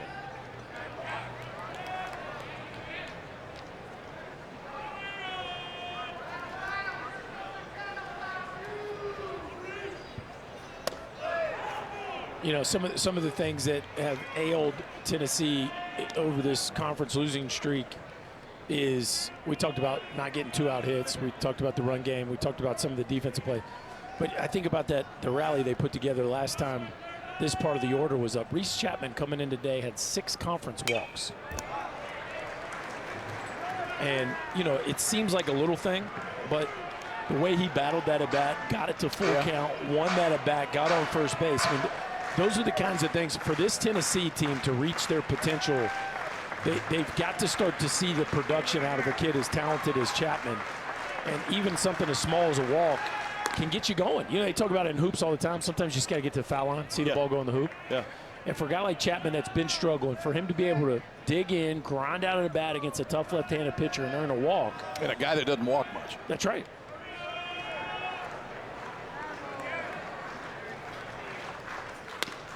And he looks at strike 3, and that's how it's going for Chapman.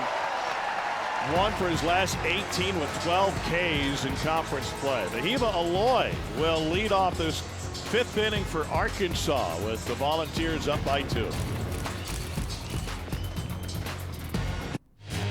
Major League Draft coming your way this summer. All-Star Weekend in Atlanta, Georgia. Here's what Kylie McDaniel has lined up as far as SEC prospects in the 2025 draft. Dude, we mentioned there was a bunch of talent on these two rosters. How about 3 for each in the top 10 picks from this conference? We'll see Liam Doyle tomorrow. He's against Gage Wood. Ace v. Ace on a Friday night.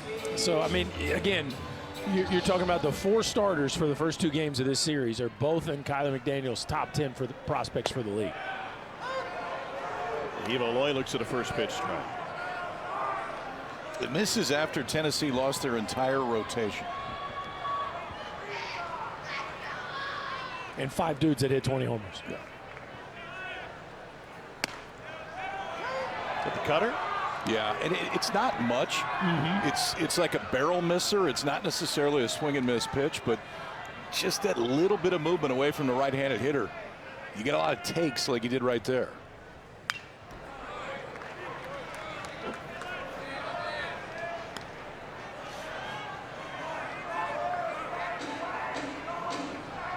"17 home runs for Aloy.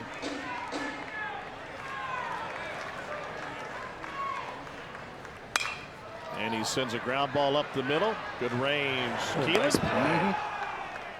Aloy 0 for 3 with 3 groundouts to the left side tonight. He really looks at home there. And I know Keelan was playing second for a while this year. Then he got hurt when he came back. He's playing short. But this is just, I mean, you played the position. It's not an easy play. And watch how quick the transfer is, KP. Boom, boom. Right? That's catch on your left, throw on your right, and then enough juice. Yeah. To get it over there in flip time. it over. Yeah. Well, you know, part of the Tennessee story this year was figuring out who was going to play shortstop. They obviously Curley was the shortstop on last year's national championship team. Keelan started the year at second base, and then we saw Ariel Antigua get his shot to go out there and play quite a bit. But now they have settled on Gavin Keelan and moved Curley to second base, and that seems to be what they're going to ride with here heading into the postseason. So Antigua is the odd man out. He's been playing late in games the last handful. 3-0 to Maxwell.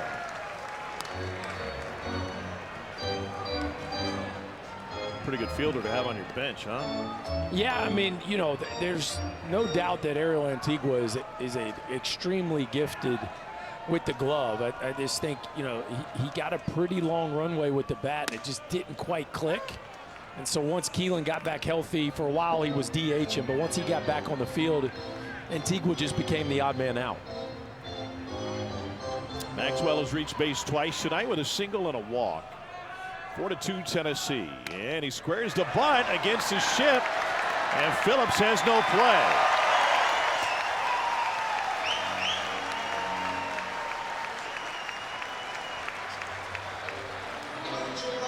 Well, this is pretty tasty right here now. That's 3-1 too. I'm gonna use a golf term. This was handsome. I heard that today on the PGA Championship. That's a golf handsome. term. So that was handsome. You know, we say golf. Pretty, we say beautiful. Why can't it be handsome? That was handsome right there by Logan Maxwell. 3-1 count. Can you do that in a European accent? No, I can't. That would be really bad. Useful? Useful. I mean, it is PGA Championship week. We could go there. A little touch of class. class doesn't usually apply to this booth, but we'll let it slide. We're talking about him. Fair. Aloy's riding a 9-game hit streak. The younger brother 0 for 2 with a couple of strikeouts, 1 swinging and 1 looking.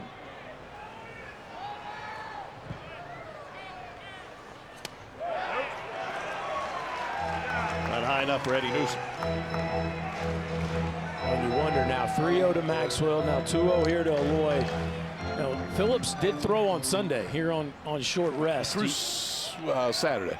We threw 73 pitches. Excuse me, Saturday, right.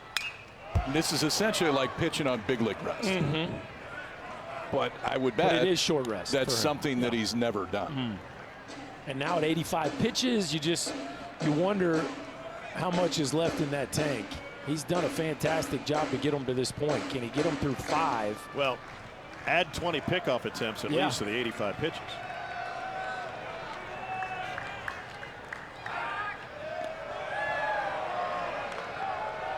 Big body. What is 6'3", 240? Yeah, that's a big man right there. How big is he when he had him in Little League? Bigger than most? He was almost that height. He wasn't 240 yet.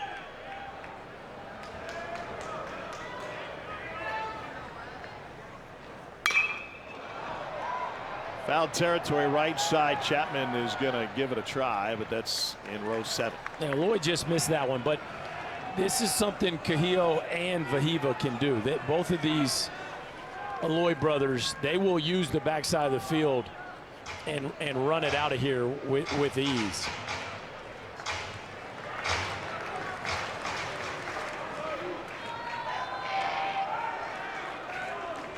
Aloy leading the SEC in RBI. He's driven in 66. '66 in 52 games.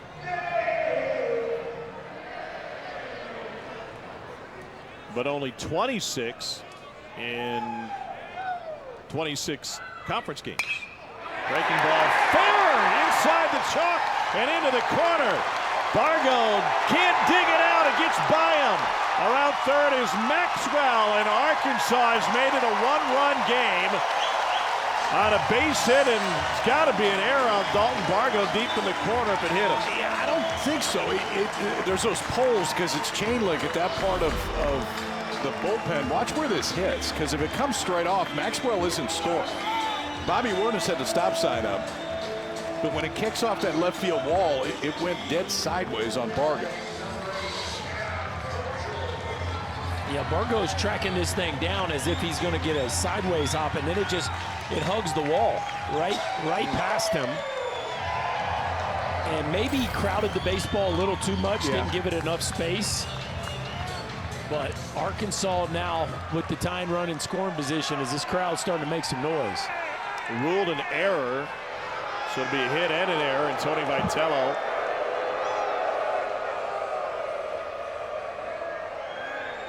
is headed out. Frank Anderson had a question with the home plate umpire, and Vitello will head of the mound with Peebles. So Peebles, maybe he's having some, I don't know if he's having pitch comm issues. It looks like it. Yeah, so they'll get a manager with new pitch comm. So this ball smoked into the corner, and as it starts to rattle it down, yeah, you just see how close he gets to the baseball, right? And he's trying to get to it as quickly as possible, but sometimes the best thing you could do as a left fielder there is just give the ball a little bit of space and really let it react before you try to make a play on it. So after further review, no error on Dalton Bargo in left field, an RBI double for Aloy. Into the line for Marcus Phillips after 4 1/3, and Tennessee going to the pen. The tying run at second base in the 5th.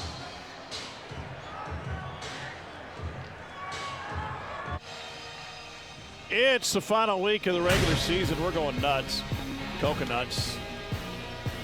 Biggest games on the SEC Network tomorrow night. Auburn and Oxford to take on Ole Miss at 8 Eastern. Saturday at noon. A&M on life support, trying to find something good at number 10 Georgia.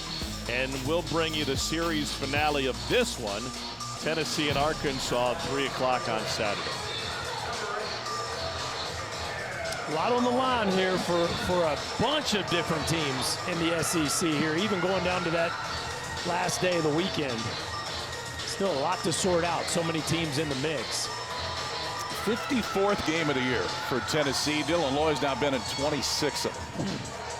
Left-hander's probably the one they trust the most out of that bullpen. Look at the numbers. 12 hits in 26 and a third this year. Strikeout to walk ratio at 5-1. Man, the first pitch misses to Cam Kojal.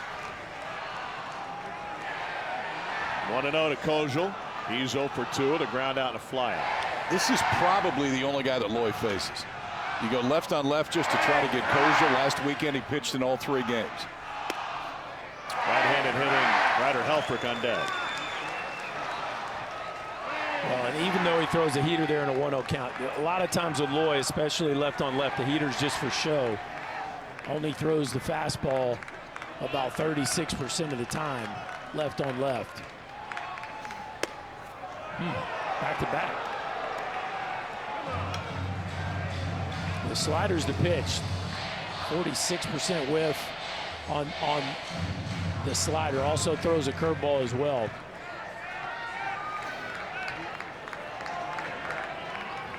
Malloy, the runner at second, the 2-1. Wow. 3 in a row, KP. Take that, scouting report. Yeah, hit the refresh button on their scouting. They're playing paper, rock, scissors here. Tripled up on scissors. You a triple up guy, Tommy? Sure, why not? Yeah. Never on scissors, though. Okay. Quad up. Quadded it. Quad boxed it. And now Coach was like, Coach, what was that scary? This isn't what you told me he was going to do.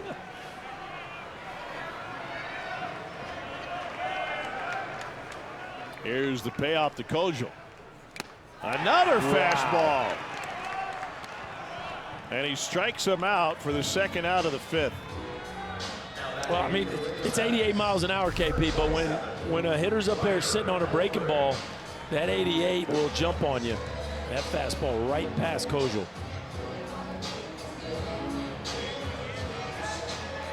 And to your point, KP, that'll be it. 1 and done for Loy.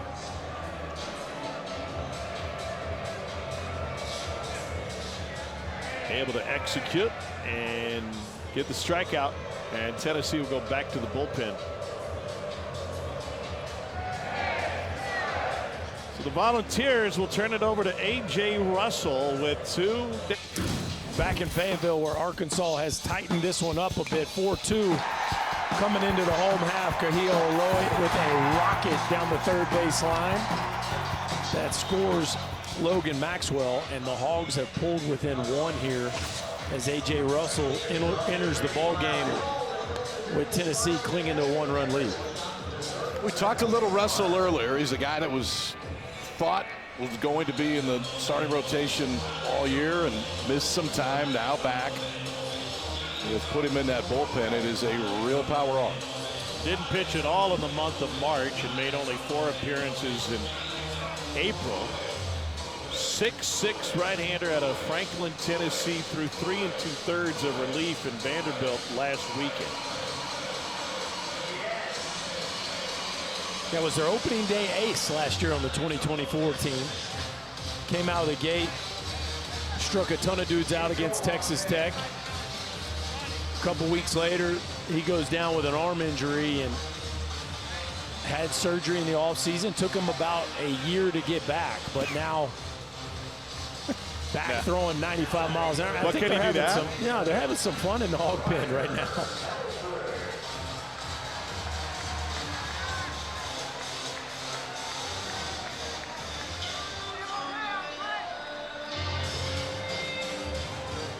I don't think those guys just started. I think they've been at it. No. You think? Here's Ryder Helfrich. Arkansas catcher is 1 for 2 tonight. First pitch 95, 0-1.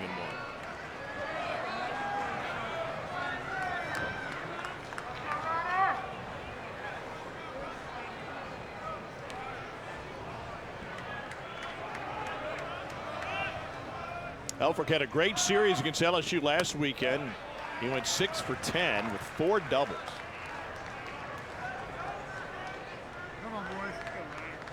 Had a strong finish to last year, but was inconsistent. So they were looking for him to take a step up.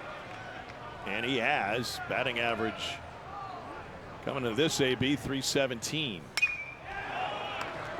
I think Ryder Helfrich's going to play this game a while. Yeah. I mean, you just don't get this kind of athleticism behind the plate very often. Dave Van Horn will tell you he's one of the best that he's had. And when you start to see the offense develop the way it has from year 1 to year 2, I think Ryder Helfrich's got a chance to play for a very long time at the next level. I've been really impressed just with the way he's blocking breaking balls in the dirt tonight. I mean, he has not allowed Tennessee to take extra bases. And he was one of those guys that when he came in, there was a lot of buzz, both here and all around the country. They weren't sure he was going to make it through the draft senior year in Discovery Bay, California. He was the number 3 catcher in the class.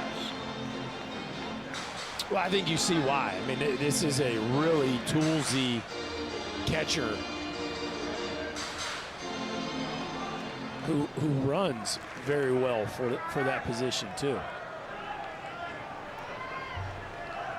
1-2 from Russell in a 1-run game. Got him swinging at 97. Hello, A.J. Russell. I think the stuff still plays, boys.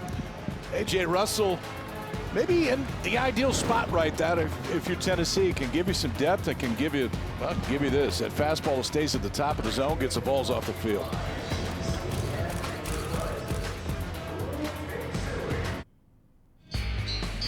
All right, we talked some Gabe Gackel when he came into the ball game, and the stuff, well, the stuff was played up already. Gackel mid-90s fastball, that slider that'll freeze guys. 3 strikeouts since coming in. 2 of the 3 have been looking, and when he comes in the middle innings, Gackel's not a guy that's going to come in and give you 3 outs. I mean, ideally for Arkansas, he's going to get you 9 to 12 and then see where you're at towards the back end. So far, at least since coming in, he has held Tennessee at bay.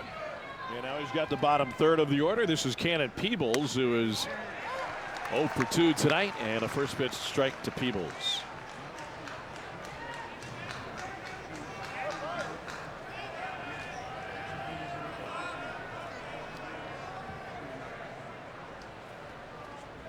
Transferred in from North Carolina State, and Peebles looks at that one, 1-1.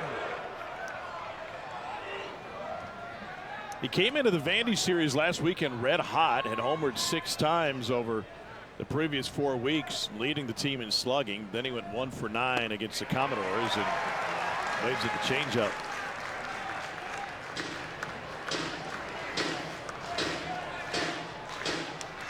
The Vandy series got a little spicy. Yeah. Shocking. Didn't see that one coming.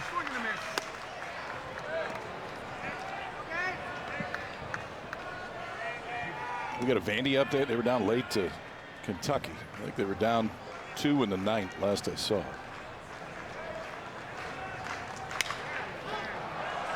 Wedges this one to the left side. It'll be Vahiva Aloy. 1 down. 7-5 Kentucky, bottom 9. Game 1 of this 3-game series. Marcus Phillips allowed 3 earned over 4 1/3. Curley 2 for 2. On the Arkansas side, 4 earned and 3 2/3 for Root.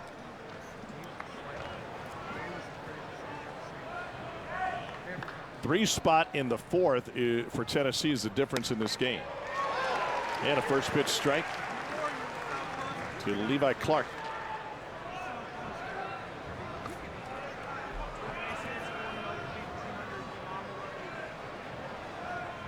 Second plate appearance for Clark. He spits on a breaking ball. He walked and scored as a pinch hitter in the 4th. Georgia beat Texas A&M tonight. Does that mean tomorrow night's an elimination game for Texas A&M? I mean, unless you're under the finals of the tournament. Yeah. 10 and 18, I believe. Think about this. They have road series wins over Tennessee and Arkansas. And they have a home series win against LSU. And a home series win over LSU. And they are 1 loss away, most likely, from not making the NCAA tournament. It's preseason #1 team in the country that is loaded with draft prospects, including Jace Laviolette's going to go in the top 10 picks, give or take. Just really, really hard to believe, especially after all the work they did to get themselves back in position. Well, one weekend and they wadded it up and threw it in the trash can. Missouri went into College Station without a conference win last weekend and swept them. And they hammered them. The last 2 games, they hammered them. Payoff to Clark. Fouled off. But they ain't dead yet. They got 2 games left to play. Georgia is not the place you want to go to have to win a couple. Florida somehow pulled it off last year, and then, of course, parlayed that into a trip all the way to the Final Four of the College World Series. But that is a tough place to win under Wes Johnson.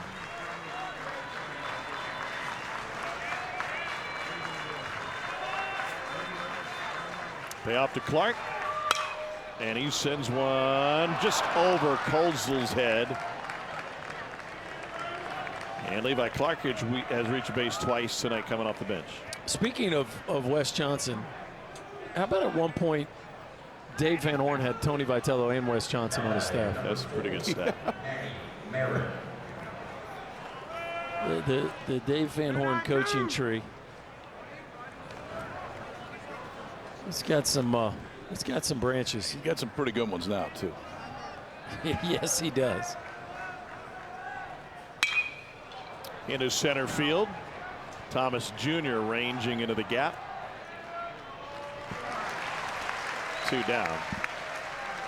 Well, it's pretty good company for Tony Vitello to be an assistant on Dave Van Horn's staff. Will Bolt, head man at Nebraska. Andy Sawyers is at SEMO. And Deggs has been getting it done at Louisiana. Didn't SEMO come in and beat him in a region? Was it last year? 2 years ago? Last year, I believe. Maybe it was 2 years ago, but it was Kansas State, and then I think SEMO knocked him out, right? I think so. And this ball's rocketed to right field, but Maxwell has space. A run's a hit, 1 left on. 6 stranded by Tennessee through 6 innings, but the Volunteers with a 1-run lead. This fancy graphic shows what it would look like if the SEC tournament started today. Number 1, we'd be late.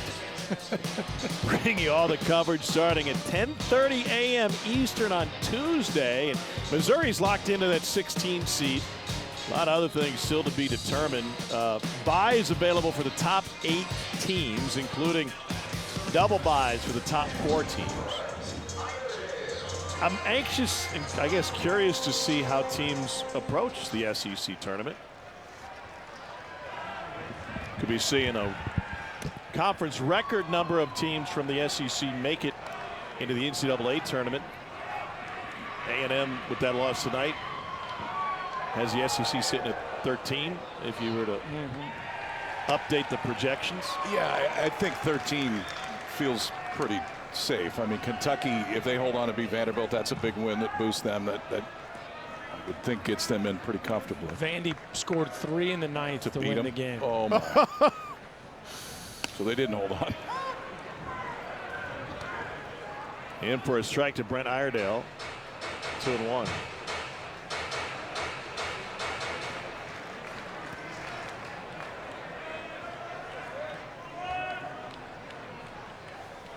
Braden Holcomb with his 2nd walk-off homer in the last 5 Vanderbilt conference games. A 3-run walk-off homer on a 1-2 count. He had just done it against Bama in the finale of that series 2 weekends ago. Vandy's got a kind of a special feel to him right now. They're getting hot at the right time. Yes, and they're starting to hit some home runs.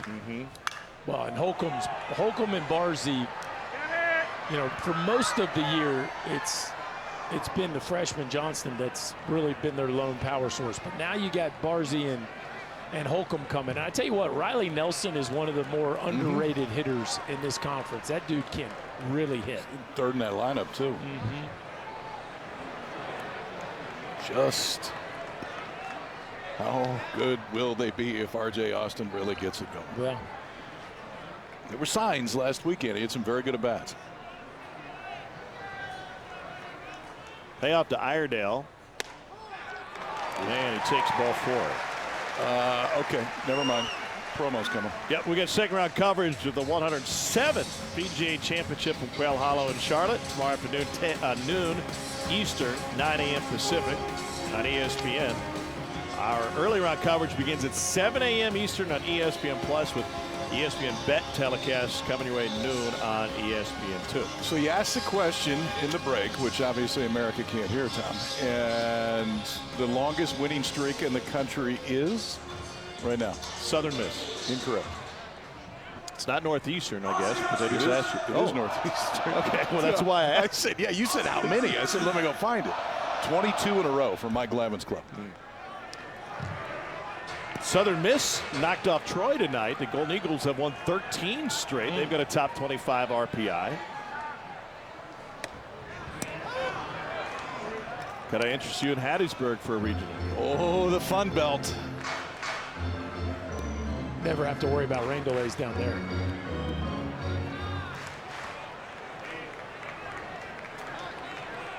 Here's Robinette at the plate. Peebles is having some issues with the PitchCom device.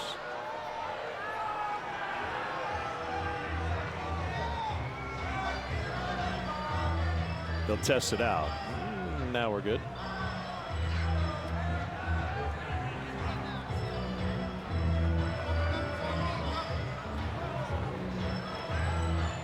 It's like your yardage watch on the golf course, Berkey. If you don't bring it, doesn't do any good. No, it doesn't help. Fortunately, I bring you. Yeah. Good for something. Pair of walks for Robinette. I would appreciate a little more commentary from you on the golf course. I mean, I feel like just a couple calls would be nice.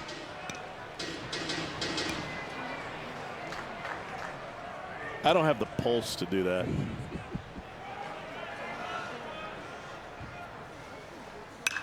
Robinette pops this one up. Racing in is Bargo. One down.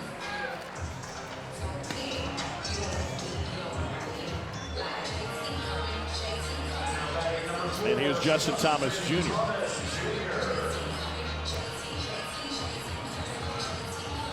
We started this half inning taking a look at the SEC tournament bracket and what it would look like given the current standings.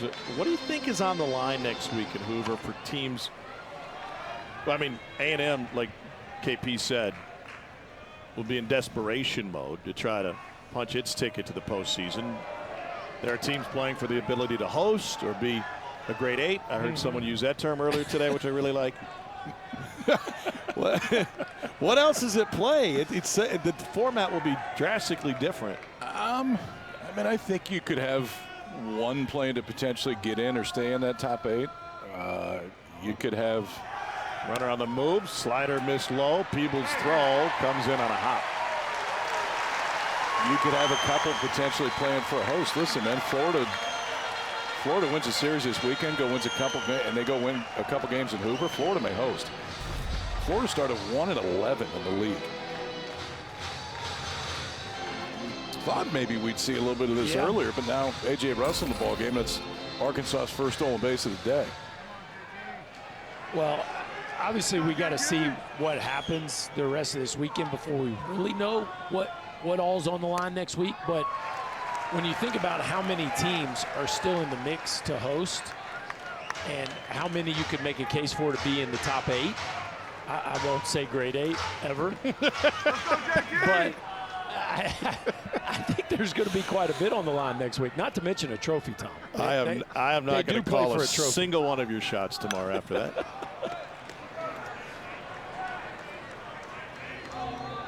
Texas is trying to hold on to win the SEC in its first ever trip through the circuit. They're tied at 3 on the road against rival Oklahoma. We had a rally bunny situation earlier tonight in Norman. Let's go, JTA. A rabbit got loose on the field. Rally bunny. This ball's well hit. right field, but Chapman will settle underneath, tagging at second Iredell, and he won't advance. What a cannon from right field by Chapman. Boys, we got upset alert in Columbia, South Carolina. 5-5, runners on first and third, just one out. As South Carolina looking to upset LSU. Reese Chapman with a big-time throw from right field to keep Iredell right where he's at. But that would be a significant upset if South Carolina and Pulmonary. It's Pulmonary playing LSU. How about that? A lot of storylines this weekend. That is one of them for sure. South Carolina hadn't had much of a pulse the last few weekends. I mean, they've been getting hammered. That would be some kind of win. Here's Charles Davalon. Everybody calls him Chuck. Can we get Chuck on the scoreboard? If everybody was talking to him about it before the game, he's like, yeah, I'm Chuck. Mom calls me Chuck. Family calls me Chuck. You called him Chuck? I mean, it's as official as it gets. Right. It's just like the grade 8. It's kind of the same thing. I've heard that multiple times tonight, by the way. Once you say it, it is accurate. Can I tell you what I really dig about Chuck? Is the mock tee under the uni, Chipper Jones style. I mean, that gives me some old school 90s Chipper vibes right there. It's a Dickie. Okay. It's not really a full. Right. It's just the collar part of it. That's all it is. Christmas vacation. Yes. Call that a Canadian turtleneck.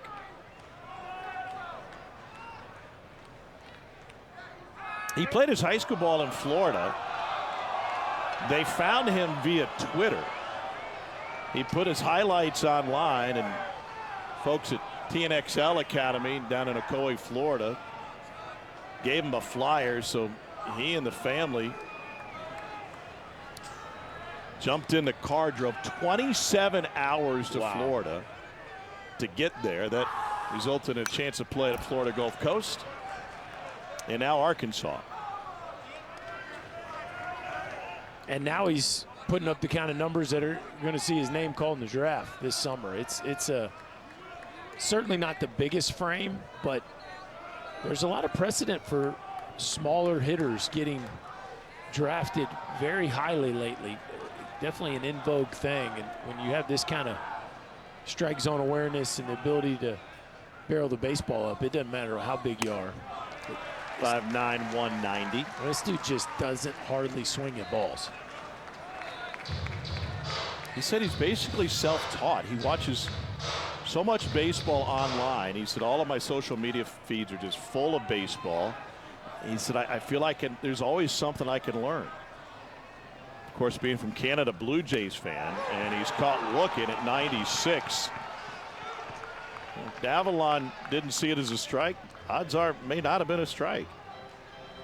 Well, he doesn't swing at balls, but Russell gets him looking at a strike, and the Vols continue to hold on to a one-run lead.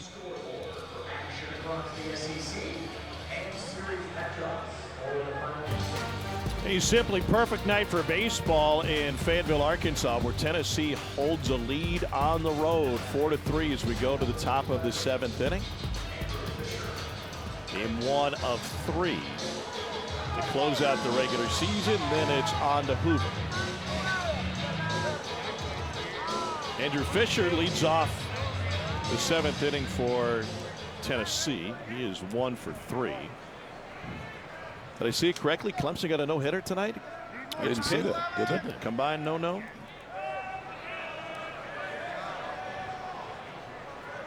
I'm having a hard time making sense of the ACC, though. They gave up a run and threw a no-hitter.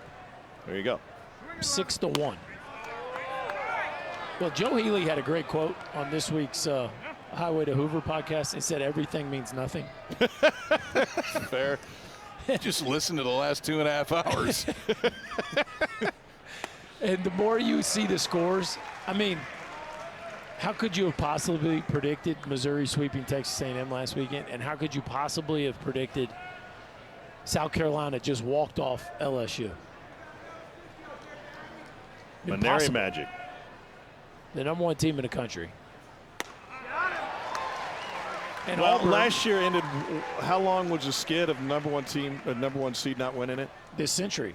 Yeah, It had been since Miami in 99. Yeah. So obviously nobody wants to be number one going into the Yeah, postseason because everybody's Tennessee is the exception that proved the rule. Everybody's punting the number one seed right now. And a looping line drive off the bat of Fisher, his second hit of this game, leading off the seventh. But Auburn went into Ole Miss absolutely red hot, been hammering everybody in sight. By the way, South Carolina won that game on a wild pitch. Wow.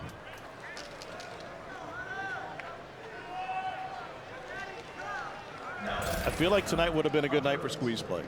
Oh, goodness. Yeah, there's some between that one and the Vanderbilt ending. They just have one here. Texas has come back to take the lead on Oklahoma. That one feels like it's got a great ending, and I feel like we have one here right in front of us. And Hunter Ensley looks at a curveball for strike one. A one-run game in Baum is not a real comfortable feeling in the visiting dugout.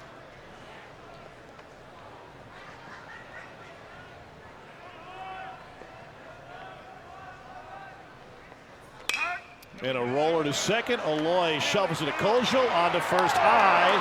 And a missed opportunity. They get the lead runner, one down.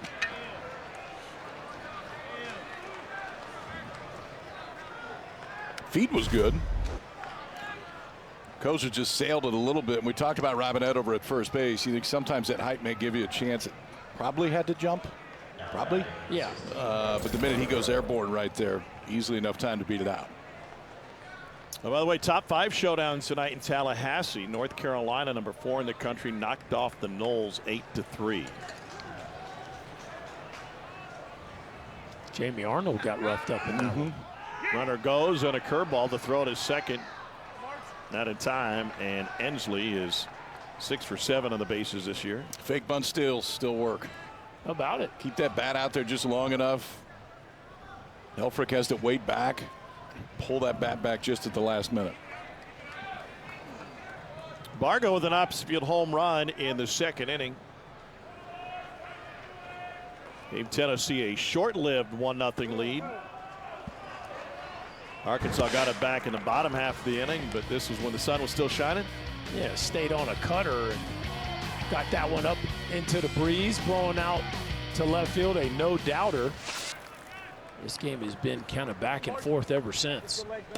I guess the sun is still shining, just not here. Otherwise, we're in trouble. Tennessee 2 for 5 with runners in scoring position tonight. Battle of the bullpens now. Gackle for Arkansas and Russell for Tennessee.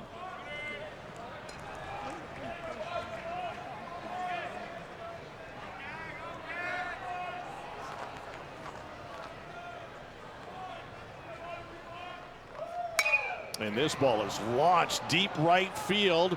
Maxwell at the fence, going to time the jump. It's over his head and gone. 2-run home run for Dalton Bargo, his second jack of the night.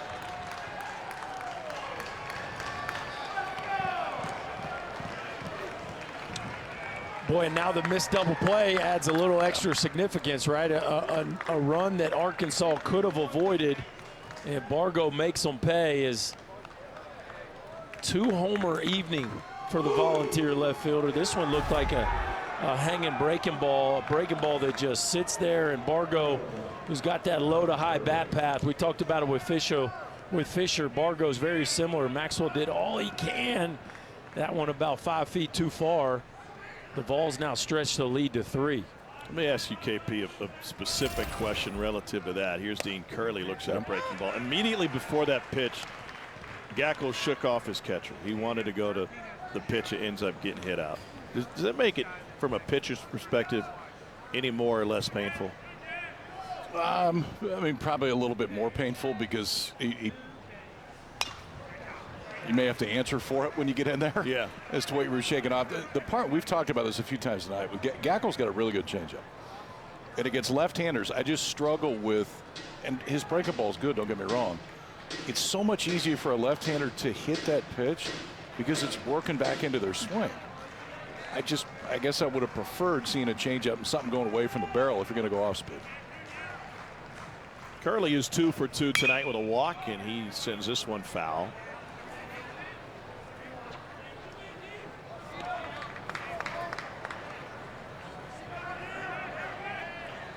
$11 home runs and 39 driven in for Dean Curley.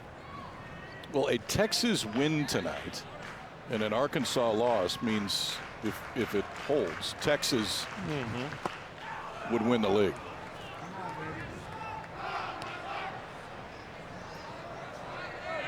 Texas came in with a 2-game lead with 3 to play.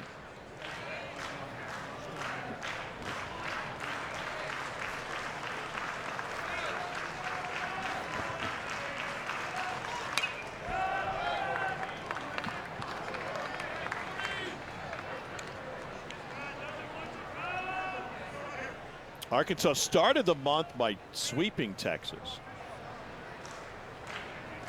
and lost 2 of 3 to LSU.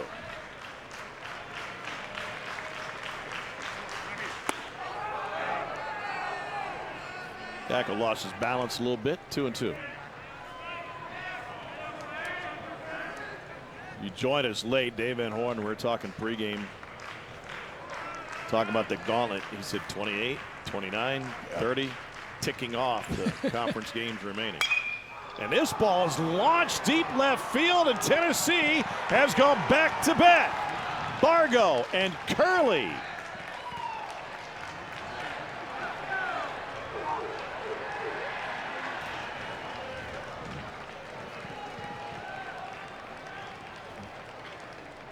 Well, Tommy, we talked about the power has been missing for Tennessee in conference games of late. But they've checked a few boxes here this evening. Only 1 stolen base allowed. They had 2 clutch 2-out hits, and now the 3rd home run of the ball game here for this Volunteer offense. And man, Dean Curley did a really nice job right there of keeping his arms close to his body to get the sweet spot to the back of that baseball. And Tennessee with now 3 here in the 7th with a couple long balls. Quick visit from pitching coach Matt Hobbs, and Gackle will go back to work. And you know, there's a little added heat with Arkansas on this game 1 because you're staring Liam Doyle down tomorrow night. Like it's they one like thing. their guy too. True. To be fair. Yeah, no doubt, no doubt. But it is an interesting scenario. Tennessee's won plenty of game 1s this year, but it's been with Doyle. For them to potentially win one without him sets up for a very interesting game 2 and 3. Waved at the breaking ball, 0-1. KP, you were talking about Tennessee's rotation and what happens with Doyle throwing game 2 on this Thursday through Saturday series. Did you seem to imply that they could save Doyle for game 2 of a regional? Well, I think it depends on your draw. If they host and you're a 1, much different than if you go on the road and you're a 2. Yeah. So it gives them a little bit more flexibility now going into Hoover, because I think when they go into Hoover, they're going to have a pretty decent idea as to whether or not they're going to host. And the other element, and it is a big elephant in the room for Doyle, is the blister that has been recurring for him. And it was there again last week.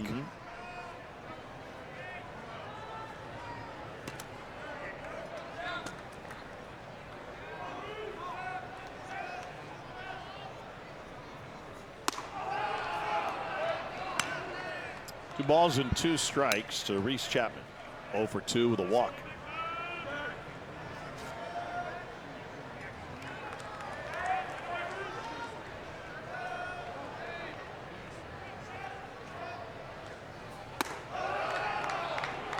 Gackle misses with 94.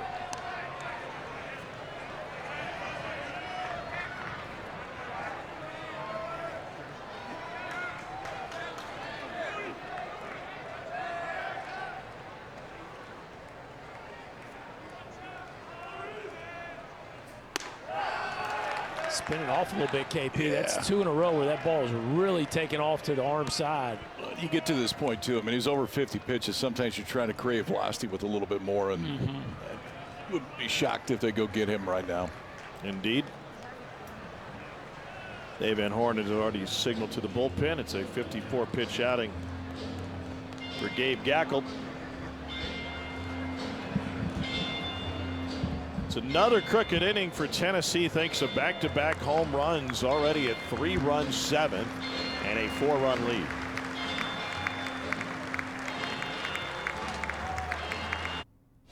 Sunday Night Baseball is the Subway Series finale between the Mets and Yankees. Juan Soto against his former team that he helped to the Fall Classic last year. Hitting with Aaron Judge, the most ferocious 1-2 punch in the game. They became only the third combo in Yankees history to have 40 home runs or more. The other two combinations, Ruth and Gehrig, Maris and Mantle. That's good company. Tennessee with a 7-3 lead. And Arkansas to the bullpen for the second time tonight. This is Dylan Carter from just up the road in Bentonville, 6'2", 220. His 22nd appearance of the season. Carter's 6-0 with a 2.23 ERA. They got plenty of options. I mean, you're usually going to see that out of an Arkansas pitching staff, but Dylan Carter's put together a really good year. I would think you kind of piece it together and make sure you can have everybody live for the rest of it. This thing it's not out of hand. It's a 4-run game right now, but you've already stretched Gackel out. He's probably done for the weekend. Now you want to make sure that every arm that Arkansas brings in potentially can come back and go tomorrow or in game 3. 54 pitches for Gackel over 3 2/3. He allowed 3. Root touched for 4. And Gackel leads with Chapman at first base. UT catcher Canna Peebles looking for his first hit of the game. Takes 92 on the outer third, 0-1.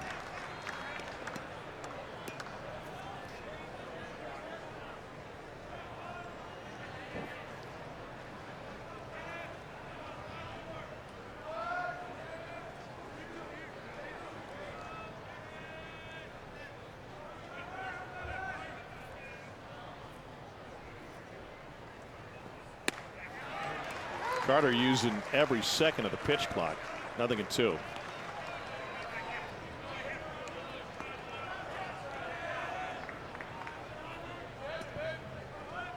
Hey, let's grab you, man. Let's go.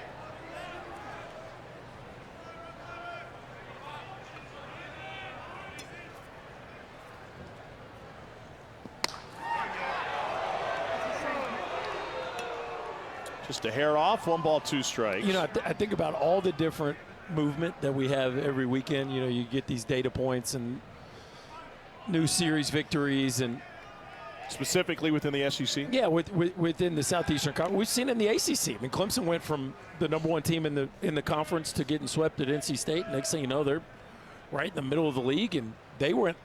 Clemson and Tennessee both moved from secure hosting spots to dropping series and falling out of the top 16. But you know, that doesn't mean you're there to stay, especially in a year where there's been so much volatility. But just think about it last week. Tennessee was 8, Vandy was 9. Mm-hmm. At the end of the weekend, Vandy was 5th, and Tennessee was going out. On the road. Yeah. I mean, that's how much can change within the course of each weekend. Peebles goes down swinging. I don't think we see that same type of movement in other sports. Mm-mm. Right? Certainly not men's basketball you're familiar with, or football. It happens suddenly, but it's 1 game a week, so there's not that much. Yeah. Do you think, and this is probably not a question to ask with 2 outs, with Levi Clark at the plate. Here it comes. But would it be helpful, or would you be in favor of the selection committee giving us a peek into the top 16 like they do for men's basketball? I think it would be really hard because of what we just said. I think they would be worried about how much it could change over the course of 2 series. It's going to change, and it changes in other sports. Yeah. But the not as much in hoops. The value is learning what the committee values. Yeah, that's true. In those snapshots. Yep. Because it changes each and every year, and it changes by committee. And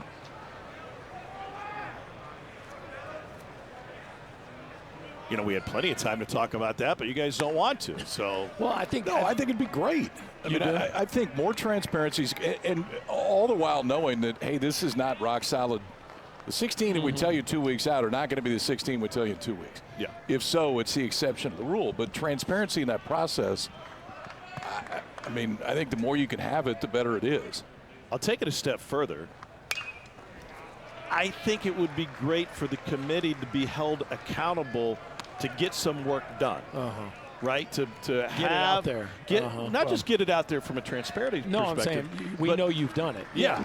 You've gotten a head start. You've shown Yeah. us that you've gotten a head start. 16 is what they do in hoops? Yep. And of course, every Tuesday night during, once we get into the college football season, you see where we sit. Yeah, I just in basketball it feels like once you get to February, the best teams almost never lose home games, and then they almost get forgiven for losing on the road, and so it just feels like there's way less movement. Whereas in baseball, you can drop 3, and especially if you do that at home, like we're talking about, Texas A&M goes from in to out in one weekend just because of 3 at home is different than 3 on the road, and Tennessee dropped out of the top 16 from in the top 8. But those are projected, to be fair. That's not from those D1's far projected, from official. correct. But if they do something crazy this weekend, they could move just as much right back up in it. There's ball 4 to Clark that followed the wild pitch. It had already allowed Chapman to advance. I do like, too, J.R. Tiggs is the chair of the committee this year. So former head coach at Southeastern Louisiana, now the AD. Knows college baseball inside and out. I mean, he coached it. He watches it every week. And there's plenty on that committee that do, too. But I like former coaches that get into that role. And we've had a few of them. I mean, John Cohen's been in that role. I believe that Ray Tanner was at one point. Yeah, I think so. The chair of the committee. Mike Buddy a couple years ago played college baseball. 9-hole hitter Manny Marin is the 8th batter of the inning for Tennessee. 2 on with 2 out. Well, Tom, you asked what was on the line next weekend. The RPI, which is not the only metric, but typically the one they lean into the most. Weighs heavy. The SEC has 10 of the top 16. So the question that I think is going to be fascinating is how many would the committee give to one conference of the 16 hosts, and then how are they going to differentiate between those 10? Because so much when you start getting into head-to-head, you end up in a circle. I think that part next week will be really interesting by the time we get to Selection Monday. 1-2 now. In that scenario, do you give consideration to geographical concerns? Do you think it should be the top 16 in the top 16 only, or do you think from a geography standpoint there should be some spread? I think it should be the top 16 wherever they are. Whatever you feel that we've had a couple years that there wasn't any host sites on the West Coast. Now there will be this year. Yeah.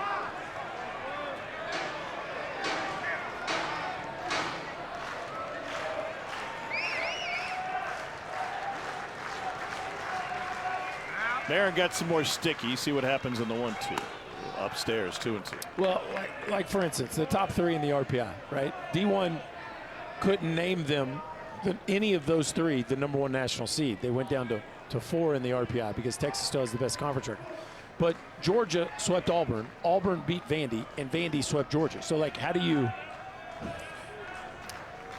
Well, there's so many other metrics that are very similar between a lot of these teams. I think one thing that's misunderstood, we use D1's projections over the course of the season. Those are projections. It's not a snapshot of where we are in the moment. Right. It's, now, the later we get in the season, the more obvious it becomes. Yes.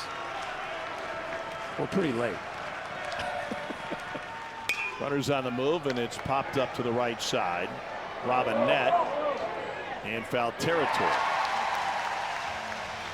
That'll close the inning, but not before Tennessee goes yah-yah 2 times. Tennessee offense starting to look like itself. Dalton Vargo having himself a monster evening. And how about Dean Curley? Been swinging it much better last couple weekends. All balls right now, 7-3.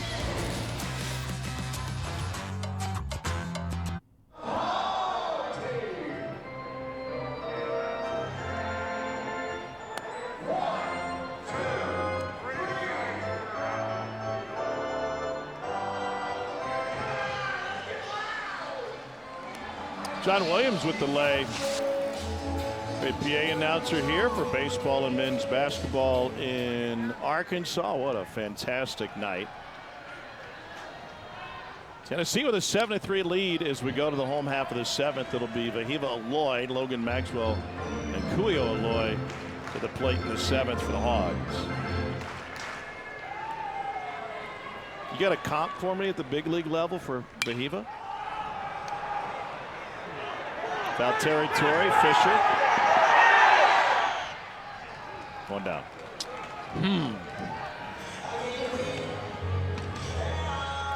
Hey, write this down. It is 9:52 on May 15th in Chris Burke's speech.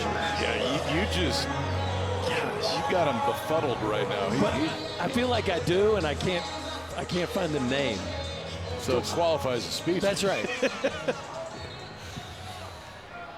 Haven't seen him this bothered since his putting stroke on the front nine today. Thank you. Logan Maxwell has a couple of hits and a walk today.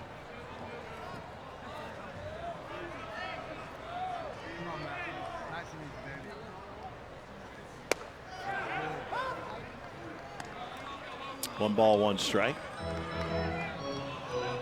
We'll do it again tomorrow. Game 2 of this series. 6:30 Central, 7:30 Eastern on SEC Network Plus, and then the finale on Saturday will air on the SEC Network. How about Willie Adames or Carlos Correa? Like the physical, maybe not your quickest, flashiest, like Lindor type of shortstop, but the bigger, stronger. I like the Correa. More physical shortstop. Thank you. I got there. Yeah, it took it out, but we got there. All right.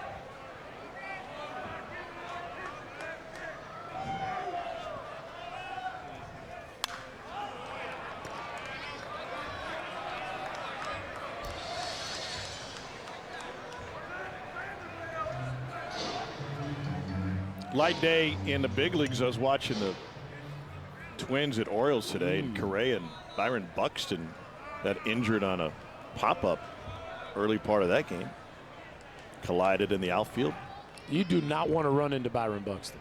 Like, I'm certain of that. And not that Correa is a small man. But like at the coffee shop, or like literally run into him? Like going for a fly I can ball. see that. You don't want to do that. Coffee shop, you're good. You run into him on the street. Yeah, nice I'm sure guy. he's great. Yeah. Yeah. I always used to laugh when infield coaches, when you do pop-up communication, they'd say, hey, look, the infielder doesn't call it. Only the outfielder. So if the infielder goes out, you don't say a word. And every time it would be over, I'd go to the outfielders like, look, I'm going to call it. Okay? Because if you don't think I'm going to catch it, the odds of you and I drilling each other go way up. So I'm going to call it, and if you want to call me off, please. But, like, I just never understood the, like, don't let the infielder call it. Because to me, the discomfort raises the chances of neither guy maybe going full speed for it, or the old I got it, I don't got it kind of deal. You know, it was interesting with Jackie Bradley Jr. in the booth last week. We had a play in the outfield, and I said, is it a hard and fast rule in your mind that the outfielder takes precedence? And he said, no, you know, whoever can make the play. And a swing and a miss by Maxwell, 2 down. And you guys coming at it from the same point, different positions. But the bottom line is the communication, I would assume. The bottom line is communication. It's also important. I was having a conversation with a high school outfielder. Like, outfielders need to tell infielders when they're bailing deep. So 2 outs and the dugout says, hey, if an infielder doesn't see that, an outfielder would always do well to tell an infielder, hey, man, I'm back. Yeah, this is yours. Or I'm in. 2 strikes, I'm coming in. Like, hey, bro, I'm in your back pocket. Just letting you know I'm right here. Those are helpful things. And I always loved it when an outfielder told me that he was back, because I enjoyed going back for pop-ups, but I also didn't like to run into 6'3", 220-pound right fielders. Yes. Kuyo Aloy has continued his hit streak. Now sitting at 10 games with his 5th inning RBI double.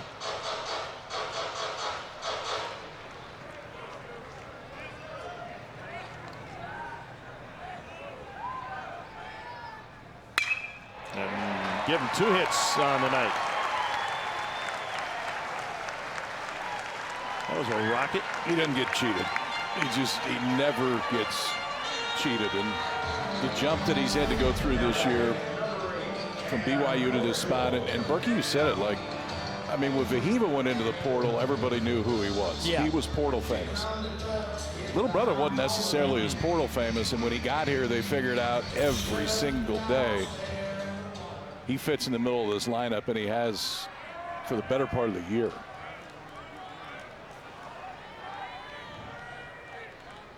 Here's Cam Kozel. Man, that's another 2-out bunt. It's the second time. Yeah. And that's not for show. Like he's just whiffing on those attempts, but he's trying to get that bunt down. Back to Lloyd just real quick.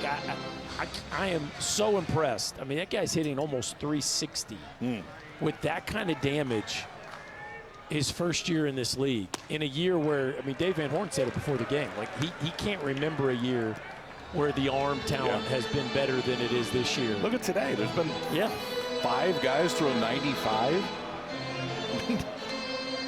We were playing in college, at least I was. I'm a little bit older than you. Like, you knew the guys across the country that threw 95. There's been 5 in this game. Kozel yanks it down the line. That is a fair ball and pinballs around the corner into the glove of Chapman. And give Cam Kozel a 2-out double for his first hit of the game. Is that why you don't want him to bunt? Yeah, that's why Cam Kozel shouldn't be bunting. But you know, we talked about it with Bargo earlier in the game, crowding the baseball. Watch the space that Chapman gives this ball. Yeah. So he puts on the brakes way early, about 20 feet. Look, he gives this thing about 20 feet from the wall. Just all kinds of space. Okay, wherever it bounces, now I can easily make the play. And then, of course, we know how big his arm is, get it into the infield easily. But that's why you want Cam Kozel swinging the bat with 2 outs and a runner on first. Well, and for Chapman, too, it's also in a ballpark he'd never played a game in until that point. I mean, that's where it gets tough for outfielders, is those balls down the line and the way they're going to bounce. Yeah, if that gets away at all, Bobby Warner said the stop sign up early, but if it gets away at all, then Eloy's going to come in and score. But now back-to-back 2-out hits, and that'll bring Frank Anderson out to the mound. You know, one of the bat boys for Arkansas is Gage Goodwin, Clay's son. And every time Cam Kozel comes to the plate, he looks to Gage for tips. And they Gage telling them to bunt? Yes. and well, what they say is, he goes, I look at Gage, I say, you hit lasers. And he looks back at me, he says, no, you hit lasers. And they get each other fired up, and sure enough, Kozel with the laser. Gage, do we have the wrist tape? Yeah. Yeah, TV tape. It's a big game today. Yes, it is. TV tape. Gage knows we're on. Liz on the mound is complete. Arkansas trying to mount a comeback here in the bottom of the 7th. Ryder Helfrich up with 2 on and 2 out. Tennessee is 24-1 on the year when leading after 7 innings. And Russell misses with the breaking ball, 1-0.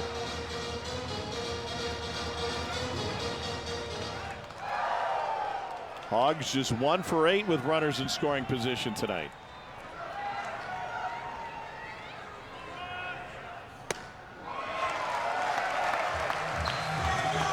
Elo's starting to tick down a little bit there. That one was 92.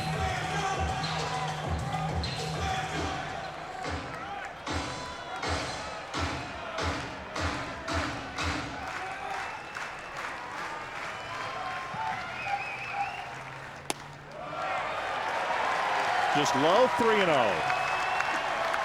This place will get rowdy if Helfrich can get aboard.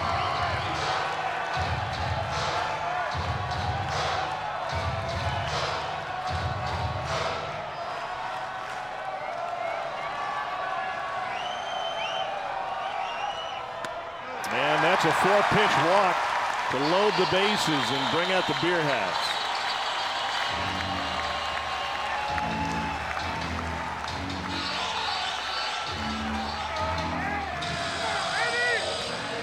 Doubling up on hats.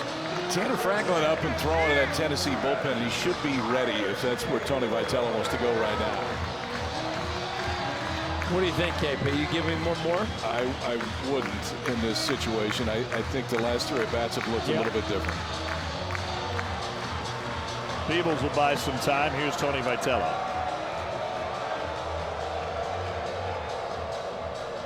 And they are calling the Hogs in Fayetteville.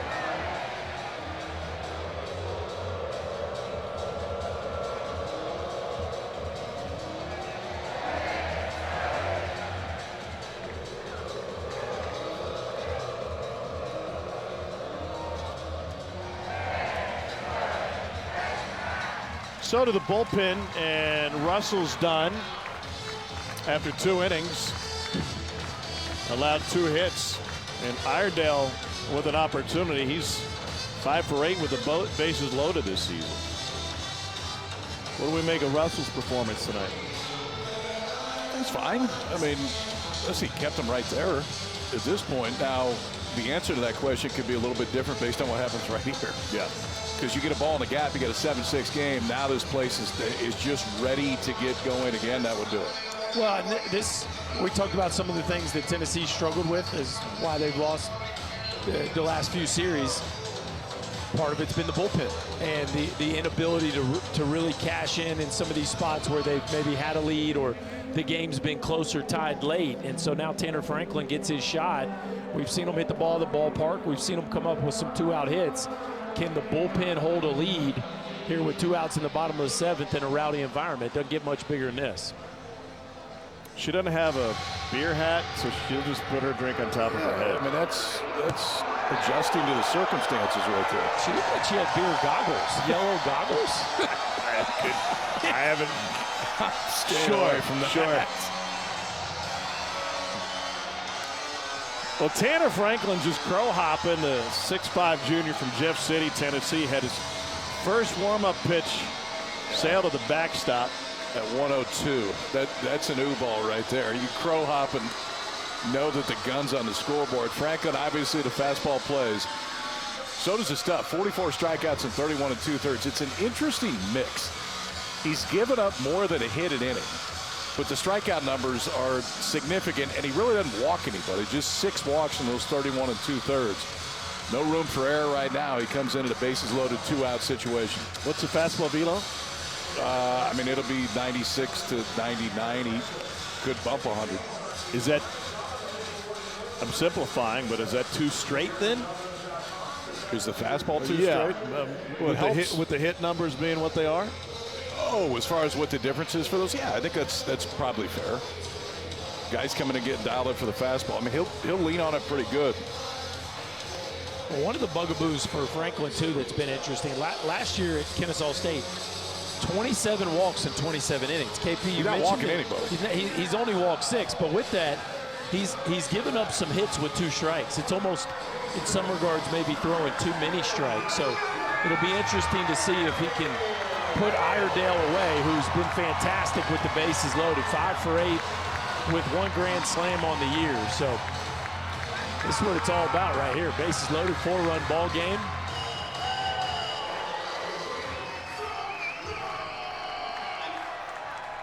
Right-handers are hitting .388 against Tanner Franklin. Pardon me, left-handers hitting .388 against Simon. Right-handers 150 points less.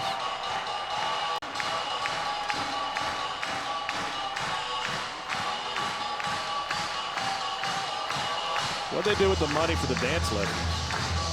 I don't know, but he's been going for about 3 innings straight.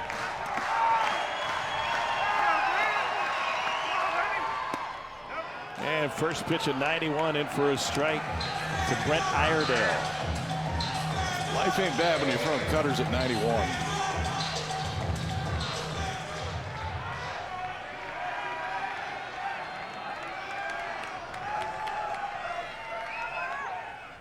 Iredale from Sydney, New South Wales, Australia. Came to Fayetteville by way of New Mexico Junior College. First Aussie baseball player in Arkansas history. Opportunity with the bases juiced, and he sends it high and deep to left, but Bargo comes around to end the inning. Everybody with those beer mugs on their noggins thought that one had left the yard. Instead, the Hogs leave the bases loaded. It's a 4-run UT lead.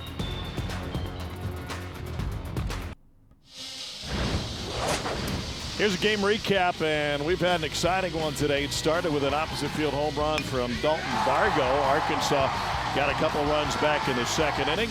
Bottom half of the lineup got it done there. Tennessee was right back at it. They put up a 3-spot. Manny Mayer with a 2-run single, and Keelan a run scoring single in the 4th, and back-to-back jacks, Bargo and Curley. And here we are. Arkansas has left 10 base runners on through 7 innings. And the Razorbacks will turn it over to Ben Bybee, Kansas City native, 6'6", 230, out of Overland Park. And he'll face Keelan to start the 8th. He's the only volunteer that didn't come to the plate in the 7th.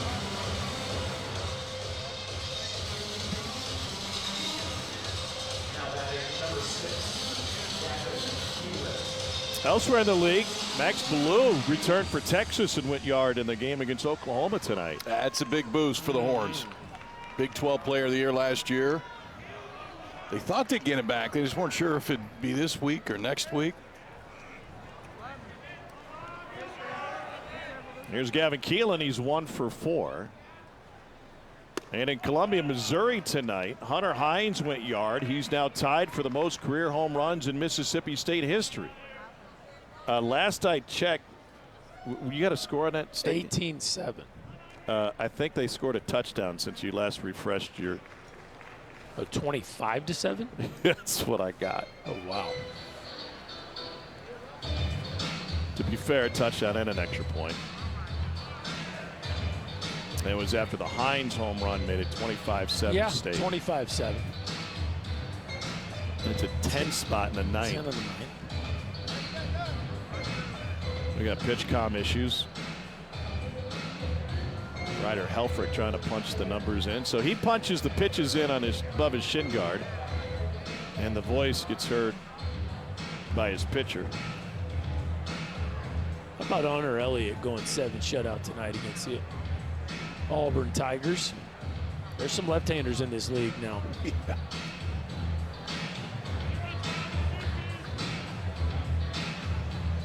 I have the same frustration when the batteries get low in my remote control.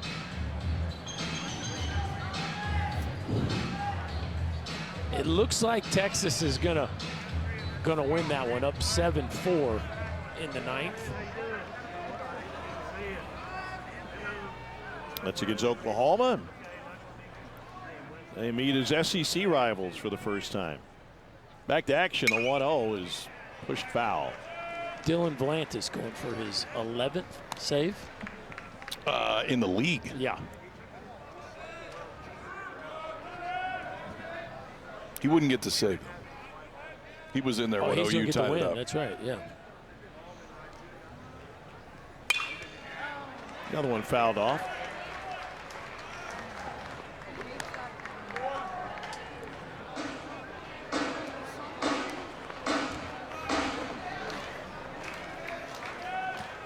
Keelan 1 for 4 tonight. He's sub 300 in league play. And he swings through 93, 1 down.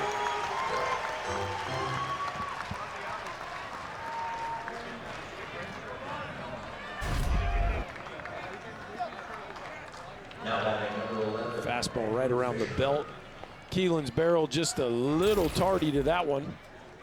Here comes Andrew Fisher, who just continues to be an on-base machine.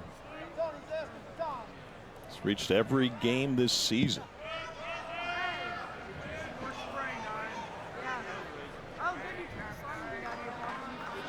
OPS over 1,200, 21 home runs and 52 ribbies.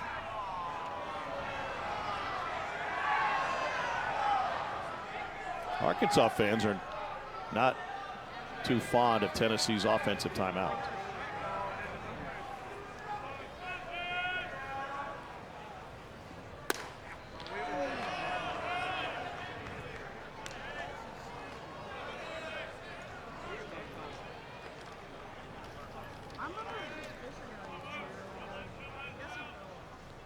Two for 4 night for Fisher.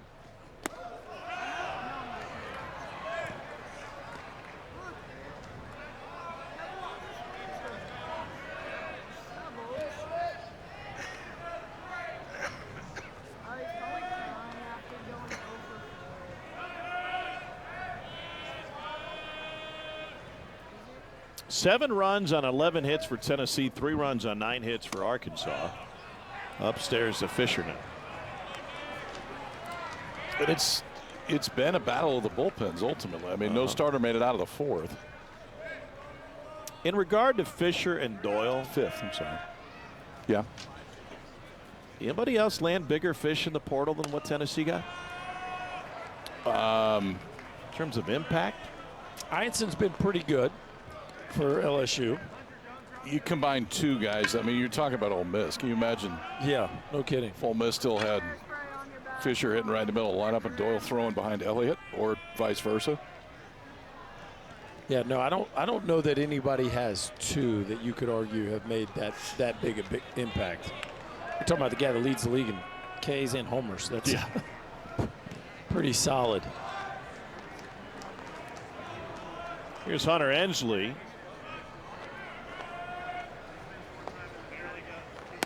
And he looks at a curveball in for a strike. Interesting, you know, if you're not a college baseball fan and you're watching this game, we've talked about other MLB draft prospects. We'll see a top prospect tomorrow, Ben Joyce, on the mound. And the balance with a guy like Hunter Ensley, who is just as scary for opposing pitching coaches. But no, he's may not be a top 10 pick. This guy's a great college player, owns a national championship. He came out of nowhere to build himself up. He's a glue guy too. I mean, he's the guy that everybody's drawn to. He waited his turn. It took him a while to be a regular player.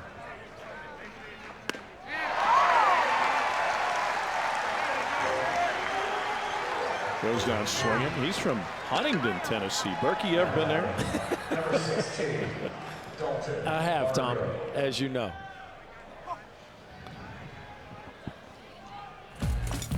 Kid from Omaha West Side's had a decent night now. Dylan Bargo, first time up.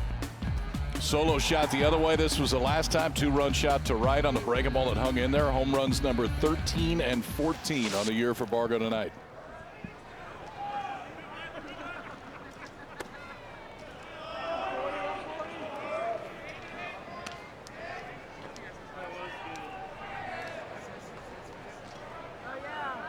Is there an east side? There's not an east side high, no. Kind of feel like there's some imbalance with that school name. You take it up with the school board if you like. I can probably get you a phone number or 2. Just doesn't make much sense. I mean, what's wrong with the east side? Nothing at all. They just don't have a high school named after them. Sure, there's plenty of east side high schools in this country. Just not no more. No. Fair east side. Swing and a miss, 2-1.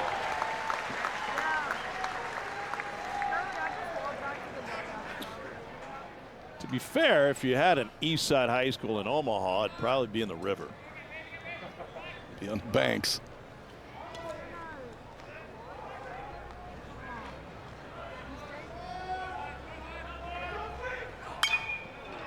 Fouled off by Bargo.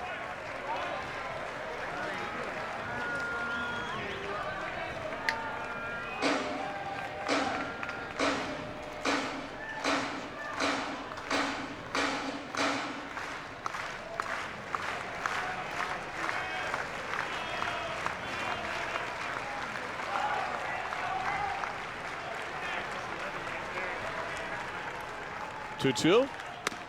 Inside. We gave that Missouri-Mississippi State score earlier, and Missouri lost its first 21 SEC games? 24. Sorry. I was going through Arkansas's numbers against Missouri. Arkansas outscored Missouri in a 3-game series 51-9. Missouri pitched to a 24.5 ERA in those 3 games. Arkansas was on the right end of the draw as far as that's concerned. They played both South Carolina and Missouri this year. Vanderbilt played neither. Couple of fastballs just missed. 2 on with 2 out for Dean Curley.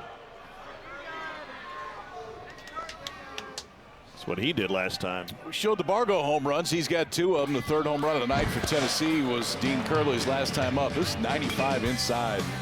Rookie talked about it at the time. Pull the hands in, get the barrel to it, backspin it to left center, extended that Tennessee lead. Fit him like a Peter Millar quarter zip. Curley's got 3 hits in this one. He's reached base all 4 times.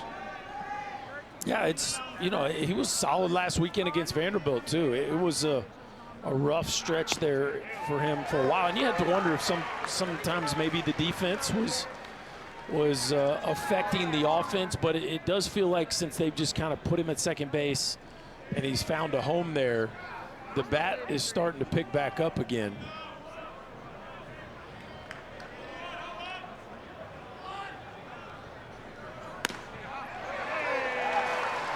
Bobby fine in the zone, 0-2. Dean Curley originally committed to USC before making the move to Tennessee.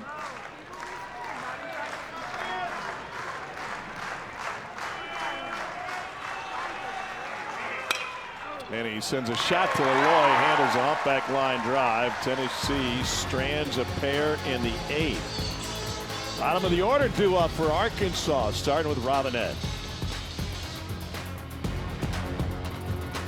Hoover, Alabama is the side as we roll on of the SEC tournament. Star power galore.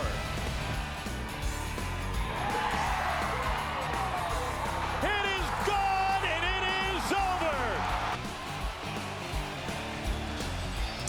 We're close. We're within a week.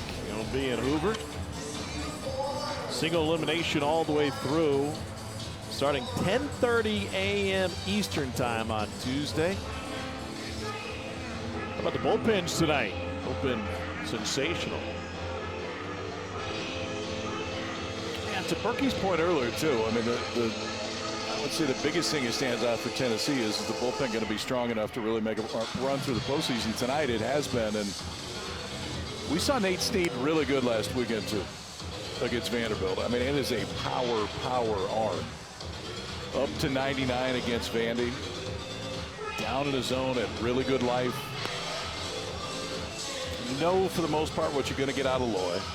If you can get Russell and stretch him out a little bit in the postseason, and then he gets Snead coming on, and stuff standpoint looking like a real closer. Now start to have a little bit more confidence in that Tennessee bullpen. Couple of defensive changes. You see Ariel Antigua giving hugs. He's in the game as short. Gavin Keelan moves from short to second.